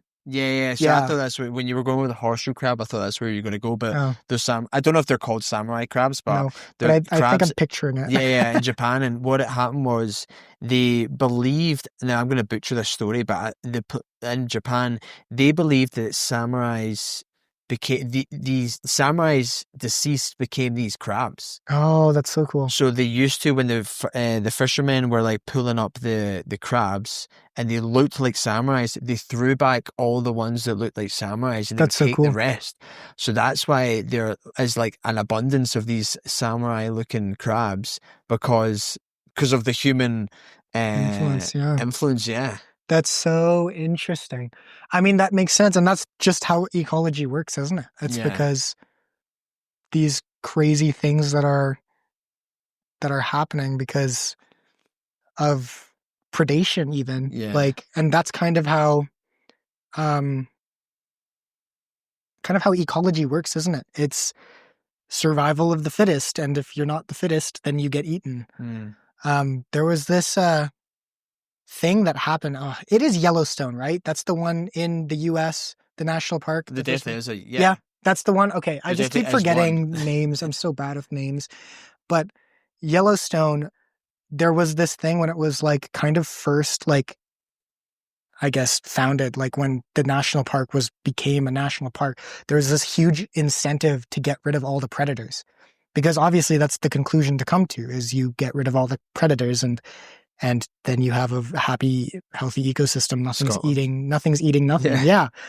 And so essentially what happened is the ecosystem collapsed because now there was nothing predating the deer and the elk and whatever else is down there. And now they're eating massive amounts of grass and plants and everything. So now you have way too many things that are eating all of the plants, and now all of the plants are gone. So there's no insects or birds that are thriving on all of that stuff. And it all happened because, like, specifically in this case, it was the wolves that were removed. All of that happened because there was no longer any wolves in this ecosystem, and it collapsed. It was crazy. It's just one predator, and it's something you don't really think of, is it? It's like, oh, it's the big bad wolf. They're always seen as these scary things that are evil and harmful, and especially, I guess, from an European perspective, that's just kind of how it was. Well, that's the thing in Scotland, like, obviously you don't have any predators, so you have tons of deer and stag. They eat up all the vegetation, therefore the forests can't grow because they're eating all the new shoots of the trees and stuff like that. Yeah. So it's, there's definitely... Yeah. And how are you going to get rid of the deer? Hunting. Yeah, I guess. Yeah. Which apparently, I think you said, is a very, like, niche sport. It's a very rich person's sport in Europe, right? I think so, yeah. Like, and I am talking about out of turn there because I don't know for a fact, but my understanding is that I don't know anyone who hunts. Like, okay. I've no doubt in my mind you probably can, but yeah, as far as I'm aware, my uneducated knowledge of it is that it's kind of like for the upper class. You go like grouse hunting or stag shooting. You know, you go into these big game estates where you kind of hire someone. I think they're called like a ghillie. But you hire like a guide, and the guide will take you, and then you kill the thing, and then... Interesting. Yeah, it's not like hunting like we would think of it here. And in my philosophy of hunting class, we talked about kind of history of hunting in some of the European places, and it really was for the upper class. Yeah. It was a very upper class sport. The idea was, oh man, it was like a little bit...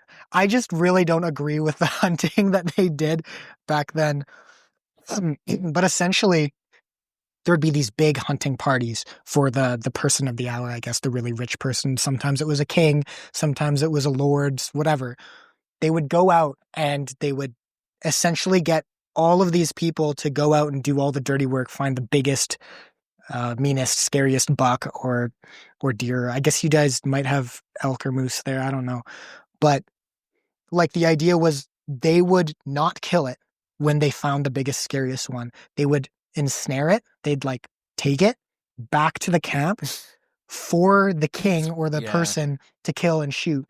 It was essentially like I am this big, scary individual that can conquer all of these people, and look at how all of these people have just done all my bidding. I'm clearly more mighty than this big, scary elk, deer, whatever it is. Yeah, no, I've heard that. Yeah.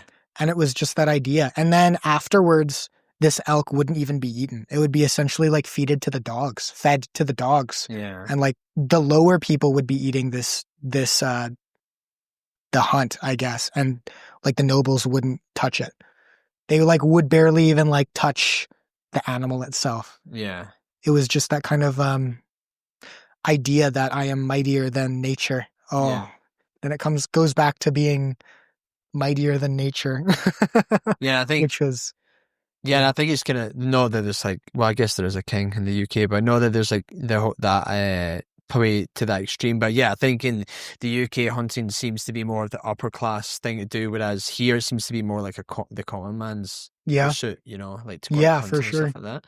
Absolutely. And I would like to... I've never done it. And I know that I would like to do it, but I'm fully aware of the fact that, like, you know, it is, I think I like the idea of doing it because, you know, of like sustainably getting your own meat and stuff like that. But like, I don't take for granted that you would be taking the life of something. Like I remember my dad, I've maybe told you the story about my dad. Did I tell you the story about how we went fishing and my dad like bludgeoned this fish to death? I don't think so. Okay, right. So we went, when I was a kid, we went fishing off this island called Isle of Arran. And it's like an old, like you got like a rowing boat. Like it was like old school, got on a rowing boat, went out to like a couple 100 meters off the beach, caught a fish, but we didn't have anything in the we didn't have like a knife that had like the kind of bludgeoning thing on it. We didn't have nothing apart from this like kind of smallish anchor for this little rowboat. Yeah.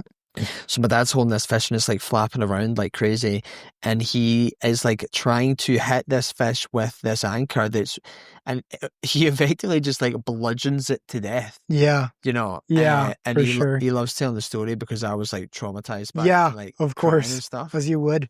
And it is a funny story, but I do remember being like, that was just, no, I'm not saying just because I know like every life obviously is precious, but that was ultimately just a fish. And I, even at that time, was like, kind of like, I can't believe this. Yeah. Never mind taking down like a 100-300 pound like elk or whatever it may be, like, you know, going through the whole process of like killing it, then like, you know, gutting it and going through that, like I it think would be a little bit scary. And I think it does go back to that idea that from what makes us uncomfortable is that which we relate to the most. Like, these animals and these things have blood and guts and gore and all these things that we have. And that's why I think meat makes people quite uncomfortable, is because it reminds us of ourselves. Like, that which is made internal is made external. That you're not supposed to see blood. It's supposed to be flow inside your body, and all your guts are supposed to do whatever they're doing, but you're not meant to see it. So when you see it, it makes people uncomfortable.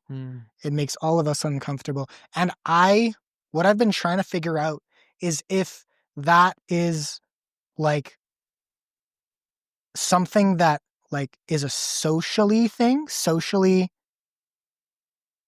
enforced, I guess, like psychologically social, or psychologically like physical. Like, is it something about us physically where we are physically repulsed by it, or is it because we're not used to seeing it? And that's what I'm really curious about. I think I'd argue that it's because we're not used to seeing. Yeah, I think I would agree with you. Yeah.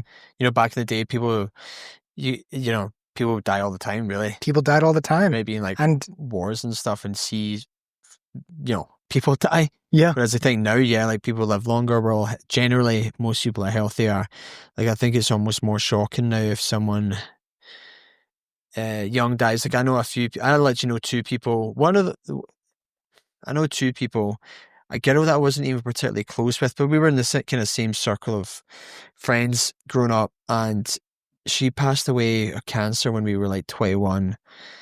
Dude, I'm 32 now. This is over like 11 years ago. I genuinely still think about her. And I wasn't even, as I say, I wouldn't lie to you and be like, I was close with her. Like, I would chat to her if I saw her on the street, but like, no, anyway, I guess sure. what I'm getting at there was like, it's just such a rare thing now. It is. You know, from 11 years ago, I still think about it all the time. Absolutely, yeah. So when we see it now, I wonder if it's almost like so like it's just so shocking to be like, wow, like, and I guess with like the physical side of it as well, like if you kill an animal and you see, as you were saying, like the kind of heart and the guts and all that, you're like, that, I mean, you're not this animal, but you're like, I have that, like that. Yeah, that could be me. I wonder if it makes you in that moment think about your own life and be like, relate to well, it. I guess for sure. That's how quickly it could be. I think over. I think society does a good job. I think blame it on society. I think it does a good job at like hiding the whole mortality of all of us, especially now in this day and age. Like, and kind of keeping nature separate from society. This whole point that I kind of came to in my philosophy class was like the difference between society and nature, and how, when you think about it, like even like death of a human person, like death, what happens to us when we die? Well, we are first like, what do we use? Like a wax or something, a wax coating, or like ceramic or plastic or something. Yeah. We wrap our bodies in that. We shove it in a coffin, and then we bury it 6 feet under the ground to avoid essentially anything getting at us, right? It's to avoid decomposition. And what do we do if we don't like that idea, some people don't like that idea, so they instead cremate themselves. And now you can't, it's physically impossible for you to decompose and be put back into the soil and back into the ecosystem. I think it's kind of villainized to be like, to kind of have this understanding that, yeah, we are like all of these animals that we're seeing. We're like, we have all these guts. We're made of meat. We're just kind of like at this idea that we are kind of above all of it, isn't it? It's kind of like that. We're kind of above nature, essentially. Yeah. That to the extent that, and a lot of people also kind of disagree with killing animals and stuff too. It's kind of this idea of bringing animals back up to where we are, like kind of saying that everyone should be above death. Everyone should be above nature. Dude, sometimes I'll like squish a spider with my thumb. I'm like, I feel bad about that. Yeah. And I'm kind of making a joke about it, but sometimes I'm... No. It happens to me too. Like midget, yeah. Sorry, it was a midget. Not midget, a mosquito. Like I hit a mosquito literally like a couple of days in my leg, and I was, for a split second, I was like, that's kind of, I feel bad for that. I don't kill mosquitoes. I just flick them off because I don't know. Maybe I'm a vegan or something, which is nothing wrong with that. Nothing wrong with that. I was actually thinking of... You say that as if you've been like diagnosed. You're like, maybe I think I'm a vegan. Yeah. I was thinking about going vegetarian and vegan myself, but... I like the idea, but I don't know if I could... I like the idea, but I just don't think I've got the discipline to do it. Because I would only do it because of kind of the conversation we're having. I just like food though. And I think I would be, I in my youth, not for any environmental reason, more for like health or vanity, have gone on like diets, and it kind of sucks. It's tough. Yeah, it's really tough. And I think that's a big reason for me why I won't go vegan or vegetarian is that. A reason to go vegan or vegetarian is because it's so good for the environment. As I was saying earlier, the amount of like even land that it takes to to sustain like livestock is crazy. Cows are actually one of the like not number one, but like up there, top 5 methane producers in like on the planet, because quite literally cow farts is what it is. And then but then just to be devil's advocate, is there then also not the thing where kind of similar idea where you're clearing the land for the cattle, the cows, clearing the lands to like grow all the vegetables needed for like vegetarians and vegans? Is that equally that's kind of where my that's where my thought process was for a while there. But when you think about like how much plants and animals, or how many plants you're eating as a vegan versus how many plants all the cows are eating that you're eating, it then becomes more like there's now more plants being grown and more agriculture happening because you're also eating meat that also needs to eat plants and rely on agriculture as well. Is there too many people? Maybe. So the whole idea of philosophy of hunting is there's too many people to support hunting, to be supported by hunting and gathering.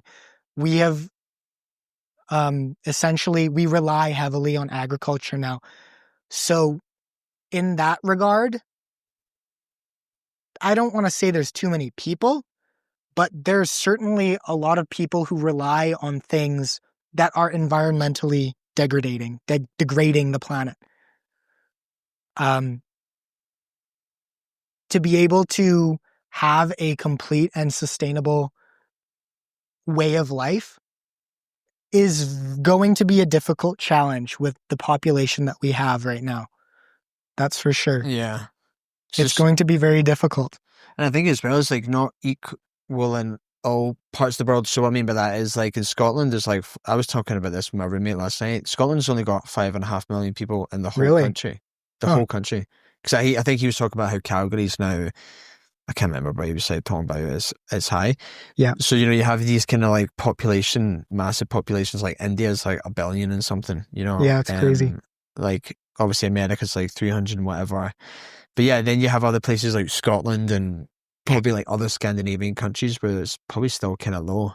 So Yeah. there, you're like, when people are talking about there's like there's too much population growth, you're like, what are you talking about? It's like Yeah. no one here. Yeah. Whereas you go somewhere like India and you're like, oh yeah, there's way too many There's a people lot of here. people. Yeah. It's interesting, isn't it? I think a lot of religions will kind of encourage uh, population growth too. Hey, which again, it's not a bad thing. I mean, more people means more opportunities, which means a lot of things, but it also means a lot more suffering and a lot more, especially in the way that our kind of culture is run right now. It's kind of people at the bottom kind of get treated like shit, and people at the top are rich and have all these, I guess, opportunities, and it's just a little bit easy. Life is a little bit easier for them, I want to say. Yeah. Um, I mean, like you were talking about again, like kind of concepts we've been chatting about throughout this whole thing is like, not being able to relate to stuff just being like a number. Like the iPhone, like I've listened to podcasts, I've read stuff or whatever about like these cobalt mines in Africa, and I've seen like videos and stuff like that of like, so what I'm getting at is I've literally seen it and I still can't, I still am like, I still still look tough at to my iPhone and I'm comprehend. like, it doesn't compute, And I guess that's to your point of like I mean, they're literally like effectively slaves in a mine, and here I am, Yeah, with my iPhone, fucking whatever generation it is, 15. Yeah, and even then, there's like still a disconnect. I can literally watch a video of it on my phone. that was made It was made, and through those means. yeah, and Yeah, I'm still like, I think in my brain, I honestly think there might be an element where I'm like, nah, surely not. yeah. I know that's just really stupid because it's like literal evidence, Hmm. but I think my brain's like, nah, surely not. That must be for something.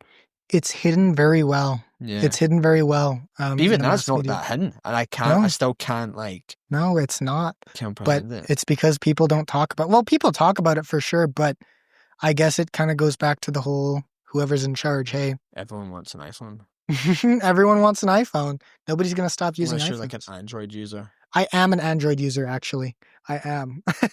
Well, it's probably the Well, same as you know what? It wouldn't surprise me. Samsung probably uses a whole other debacle of methods yeah, to have their own source their mind. things. Yeah. They have their own mind. No, Apple actually gets their screens from Samsung. Oh, do they? So yeah, I mean, as of a few years ago, anyway, when I was looking into it, but yeah, they get a lot of their stuff from Samsung. Yeah. Screens, their OLEDs, I think.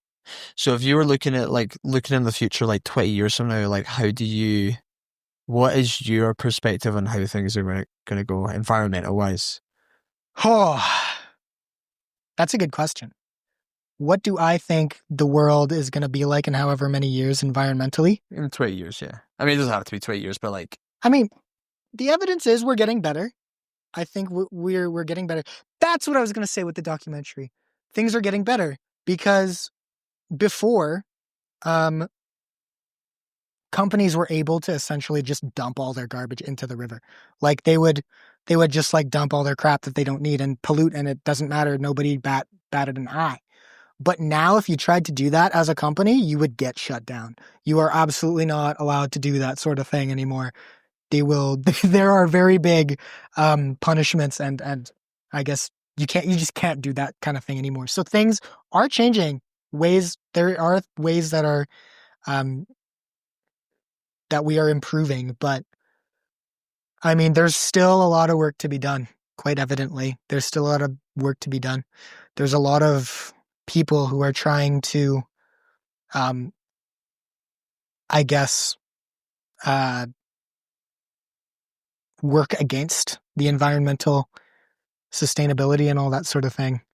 So, like companies that are kind of like lobbying to not have policies in place because it'll affect. yeah, it'll affect production and stuff. Yeah.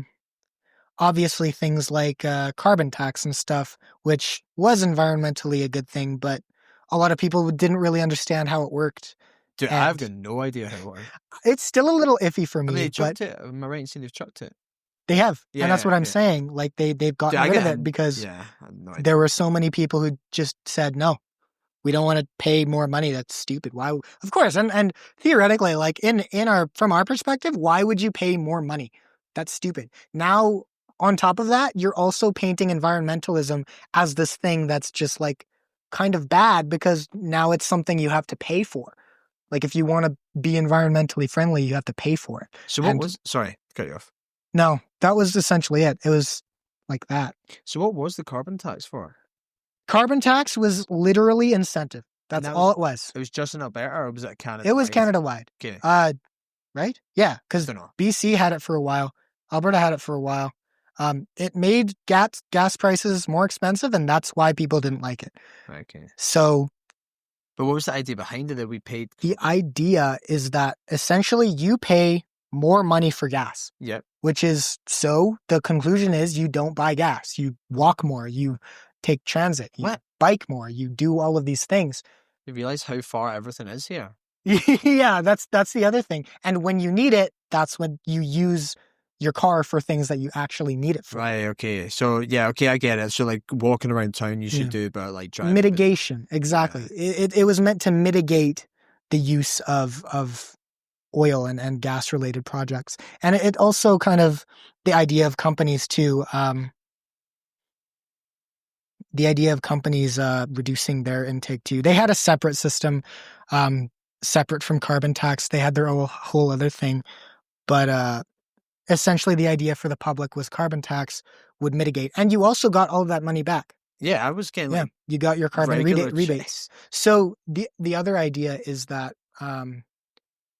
so all of that money was essentially like, from my understanding anyway, it was piled into like one kind of place, I guess, like one, I guess, place, and it was equally distributed amongst everyone in Canada, I guess. So if you were someone who spent a lot of money on carbon tax, you ended up not making that much money off of it. But if you were someone who didn't really end up using gas and paying a lot of carbon tax, you're actually making money because you're getting more money from that rebate. Yeah. I mean, I was getting like average like $200. Yeah. And as someone who literally doesn't have a car for you were quite literally making money. Yeah, true. And that was the whole incentive. Man, gutted it's gone. Right? But that was the whole idea, is if you were someone who didn't use carbon or didn't buy those related products, you were actually benefiting from it. Yeah, I never thought that. I literally was, I don't have a car. It was like free money. Yeah, essentially. Sorry. Essentially. Sorry for everybody who has a car. Everyone else had a car. My girlfriend had a car. Yeah, for sure. But yeah, that was the whole idea. From my understanding anyway, obviously, I don't have the greatest grasp on it, but we did cover it in a couple classes, and that was the gist of what I got from it. So you've got like a more optimistic view of like the world to come, but definitely like shit needs to get done. Shit needs to get done. Like absolutely. Like what do we just say needs to get done? What needs to get done? That's a good question. What can we do? Obviously pollutants, kind of pushing a lot of corporations as well to kind of stop polluting as much, right? Kind of stop prioritizing money or economic growth over, resources. Because for them, it's just like, it's all just numbers, as we were saying. It's all just numbers. They don't really understand that, oh, these trees are coming from a forest. And this forest actually is pretty important because of all these things living around it, and it kind of cycles the carbon. But their kind of perspective is so, like, personal. They're so personally inclined to make money, and that's kind of what they're being rewarded to do, right? Like, they're getting money for doing these things, so why would you stop? And that's kind of the only way our infrastructure kind of has rewarded people, is kind of to make money. And obviously the people who corrupt the system is kind of where it kind of goes awry. I always think, like, when it comes to, like, you're saying about like, stop companies polluting, I think I live in a bubble maybe where I'm just like, I just assume that isn't, I'm assuming in the 21st century, companies don't pollute. Am I living like a total, like, fantasy land there? They definitely do, and they definitely get away with a lot of stuff too. especially in Banff, it's really tough to see. But when I went up to Edmonton and we were learning about all these things that a lot of, I don't want to say oil companies, a lot of companies in general, but a lot of oil companies do get a lot of slack for contributing to like pollutants and environmental degradation because of, extraction sites are really, really difficult. And there's just not a lot of research going into what happens. There's this concept called fracking. Mm-hmm. It's a It sounds like you're conversation in aware. the UK, yeah. Yeah, where they essentially like, I guess, break some of the tectonic plate in the ground and a lot of the rock, which enables oil to flow, and then you're able to extract it. We have absolutely no idea how that impacts the geology and the geologic cycle of our planet at all. Recent studies have shown that that it has been related to like earthquakes.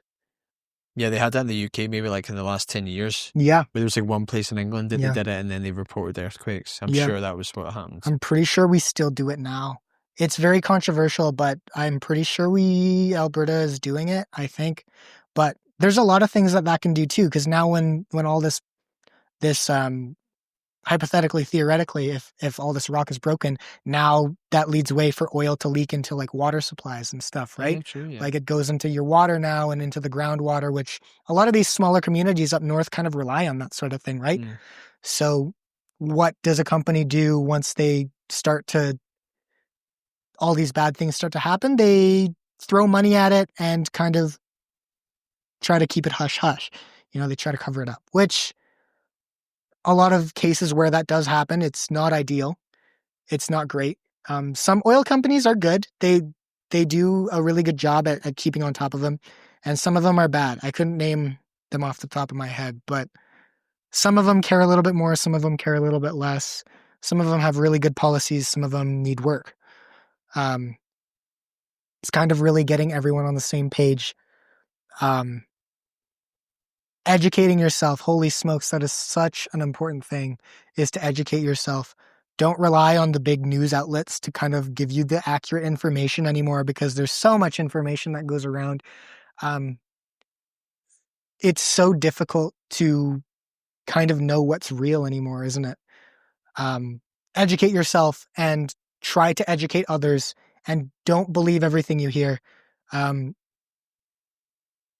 Correlation does not equal causation. Yeah.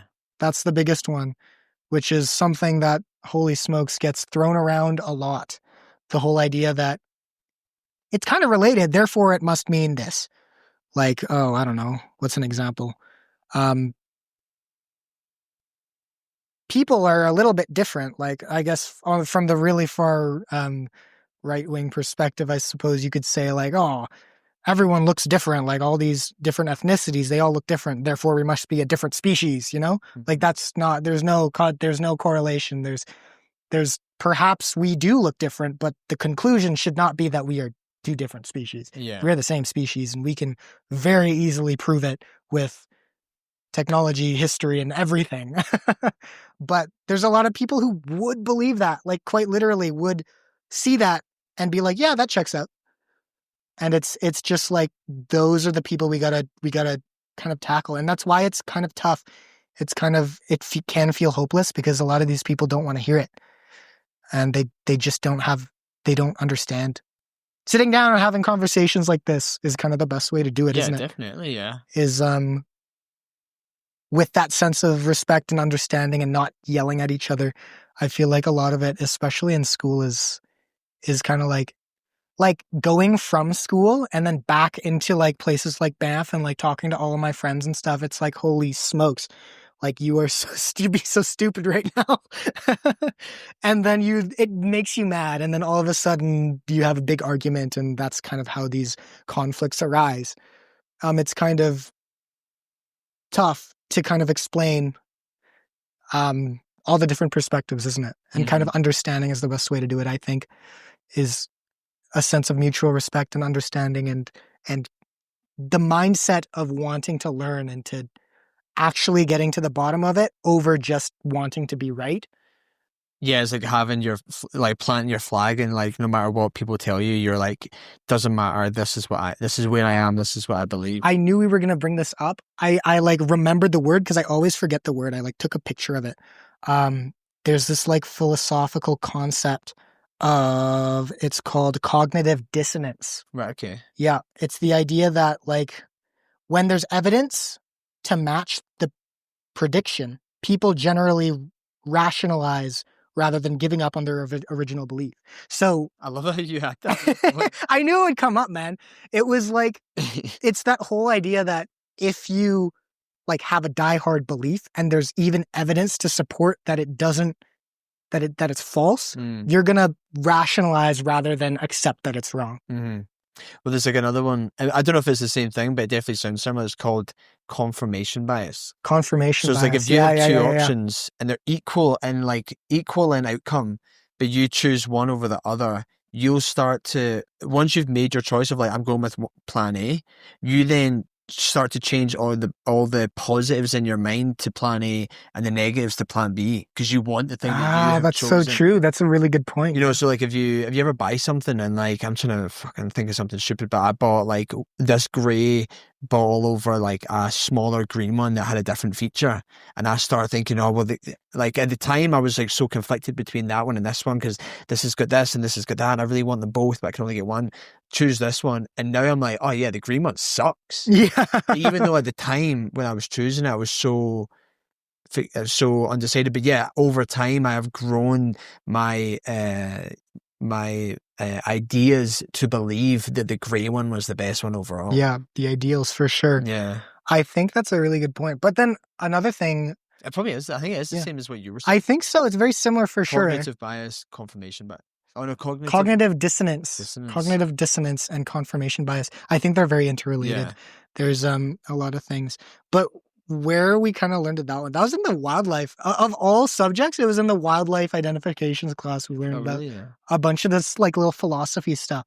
So the idea was that the ivory-billed woodpecker was a woodpecker that existed, I guess, before the 1940s, I guess. It was last seen in 1944, I believe it was. Mm-hmm. And essentially, it was like in stone. Everyone was like, "Yeah, it's gone. It's extinct. Whatever." And then whatever in 2005 or something, people were like, "We just saw the ivory-billed woodpecker," and everyone was like, "What?" But it's been extinct. And then they had like this whole Congress meeting and whatever. And there's still to this day people who do believe that the ivory-billed woodpecker still does exist. Mm-hmm. But the whole thing is that they don't have evidence. Mm-hmm. It's always just a he said, she said, like, oh, and then there's like this occasional video of like something flying by really fast. And they're like, oh, it's the ivory-billed woodpecker. It has to be. Another thing is that there's this woodpecker, the pileated woodpecker, looks very, very similar to the ivory-billed woodpecker. I guess the difference is in bill, I guess, their beak or something. I don't know. But they look very, very similar. And I guess a lot of people will sometimes see a pileated and be like, oh, must be an ivory-billed woodpecker, especially these like diehard people who really stand by. Want it to be there, yeah. Yeah. It's one of those things. I guess the whole idea where that comes from is like that kind of thing can happen in the field, right? Like you might see something and not actually see what you think you're seeing, and not to, die hard on anything, because science is kind of that whole idea that you shouldn't have these perspectives that you want to die hard with, because they can be proven wrong. Yeah. I was going to say the older I've got, the more I've like loosened my grip on. I think when you're younger, you feel like you have to choose like I believe this in this topic. Yeah. And you have to like be diehard with it. And then as I get older, I think it's like healthier just to have a looser grasp in it. And not looser grasp in it, like not knowing, but if you were to tell me, like, so this is, I mean, a kind of funny one, but I was watching, fan of the UFC, was watching the UFC like 2 weeks ago or something. Oh, yeah. And I think we might have been chatting about this anyway, but one of the guys in the gym was like, die hard that a fight we were talking about previously. Yeah. I was like, bro, that never happened. Like, we were Googling it. Yeah, you were telling me about this. I was showing him it, and he just was like, 100% it happened.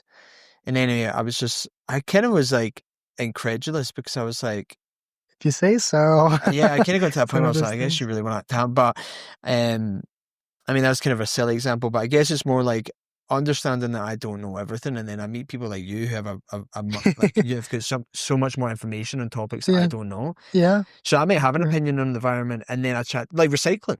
Yeah. Before chatting with you, I'd be like, yeah, recycling's like the best thing ever, and now I'm like, well, obviously It can be. It's better than throwing it in the garbage, I yeah, guess. But like but even then, like it's But it's understanding that someone like yeah. you has more education on it than me and being like, cool, I would take, I trust you as well, we're friends. So I'd be Yeah. like, right, sweet. I obviously assume that Mav will know more than I do, as opposed to just being like, nah, he's fucking, Yeah. you know? Yeah, for sure. It's all about the respect as well, too, hey? It's that mutual respect and kind of going in to conversations with the mutual respect is like so huge. Mm. It's so huge. Just being able to respect each other and the things that each other is saying. Like a lot of like arguments, especially now, it's like, it's just like trying to prove that you're right over trying to get to the bottom of what it is that you're trying to figure out. Like Mm. if you go into a conversation or an argument with the perspective of trying to get to the bottom of what is actually true, both of you would work together to try to come to that conclusion of what is correct or what is the best course of action or what is whatever is the topic of the argument. Mm-hmm. That's really what we need to start doing versus a lot of just screaming at each other, isn't it? Yeah, I mean, you're kind of just describing politics there. Like, that's what politics should be. It should be like two people coming together and like finding a common solution to the problem, as opposed to the left and the right or whatever political parties there are, just like not refusing to work together because they're like, this is our belief and this is our plan, And and this is the we're not going to change it. diehard. But Yeah, it's one of those things, isn't it? mm. There's a lot of things that need to change, I think, anyway. Yeah. That's just my humble opinion. But yeah, it's one of those things. I think having a really good philosophy for life is kind of the best way to do it. Hey, So what's yours? I was telling you like a little bit earlier, briefly, I think, like sent you a text or something. I was like listening to your podcast. I was really excited that one of your friends brought up Buddhism. Yeah, oh, yeah, Tristan. Yeah. I've been looking really, really heavily into Taoism, which is my friend like got me into it. Super, super interesting stuff. It's essentially the idea of yin and yang and all that stuff. It's like a Chinese philosophy. It's the idea that Buddhism sprouts from. So it precedes. It's like before Buddhism, then Buddhism happened. So essentially, the idea. I think I'll kind of explain it in like kind of a story, I guess. Is there were three people who walk into a bar. I guess the idea is it a joke? It's not a joke. It's not a joke. So, essentially, the idea is Buddha and then Lao Tzu. I forget the guy. Essentially, the idea is Buddhism, Taoism, and I guess Confucianism, which we can explain that a little bit later. But these three people walk into the bar, like the embodiments of these I guess philosophies, religions, and they sit at the bar, and the waitress comes over, and she's like, "Oh, we've just got a special on this flask of fine wine. You guys should definitely try it. It's on the house." She sets it on the table, and she goes away, and everyone at the table is like, "Oh, look at that!" And so the Buddhism guy, Buddha, looks at the flask and he's like, you know what? I don't want to try. I don't even want to try it because I might like it. I might not like it. Doesn't really matter to me. I'm just going to continue to do my thing. I can exist and live freely without taking or having a sip of this wine. And the Confucianism guy comes up and he's like, well, don't dismiss it before you've tried it. He tries a sip and he's like, you know what? It's okay. I think it could be better. We're going to, if I added like a little bit of like, I don't know, grape juice or something to it, it would definitely, like if I paired it with something, it would be better. And so eventually the Taoism guy takes the whole flask and chugs just chugs the whole thing. And he starts jumping around. He's like running, he's like screaming down, like running around in circles on the table, dancing. And then after a little while, he stops and he sits down back at his table. And his two friends are like, what the heck was that? What was that? How was it? He was like, words cannot describe. It's the whole idea that experience life, experience the things that are happening around you just for the sake of experiencing it, not needing to have a greater picture, or not denying it, like how I guess in this case Buddhism was kind of not trying it because they could live their life without it, which is true. They could live a very happy life doing that. And then Confucianism was kind of trying to make it better, which of course you could do that and you could live your life doing that and probably live an equally as happy life. But Taoism is all about enjoying it for what it is and not just going with the flow, letting it kind of simmer. I don't know. Let it kind of, let life happen, and enjoy it anyway. Enjoy it for how you're viewing it and seeing it and taking everything into perspective. I think it's a really interesting philosophy, and I think it kind of goes really well with the kind of stoner, I don't know, like a little hippie kind of philosophy of life that Banff kind of finds itself orienting around, I feel like, is kind of enjoying life for what it is and not really coming to any conclusions and trying to fix the world. Enjoy it. It's kind of all up to nature and to the universe or whatever to just kind of let it all kind of go. Yeah. I mean, it's been happening for millions, thousands of billions of years. Is ecology has everything's been fine. So it's kind of just being like, yeah, understanding that I am just a smaller part of the bigger picture, but that's okay. This is the experience. This is what I'm able to experience, and I should be happy and thankful for it, and enjoy it as best as I can, I guess. But dude, I think that's the perfect way to end this.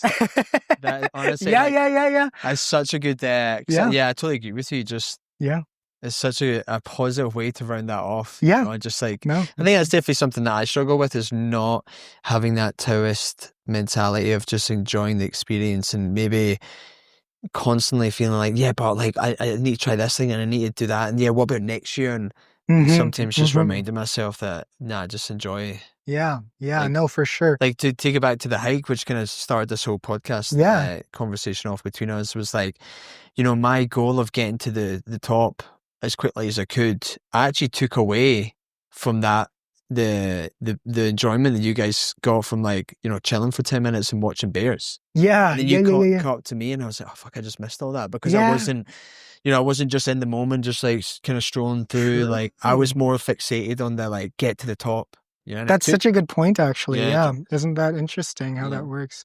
Yeah, I don't know. The past is history. The future is a mystery. But today is a gift. That's why they call it the present. Oh, man, that's perfect. Well, like, dude, I appreciate you sitting down for. Yeah, dude, this has been awesome. Nah, no, this has been super.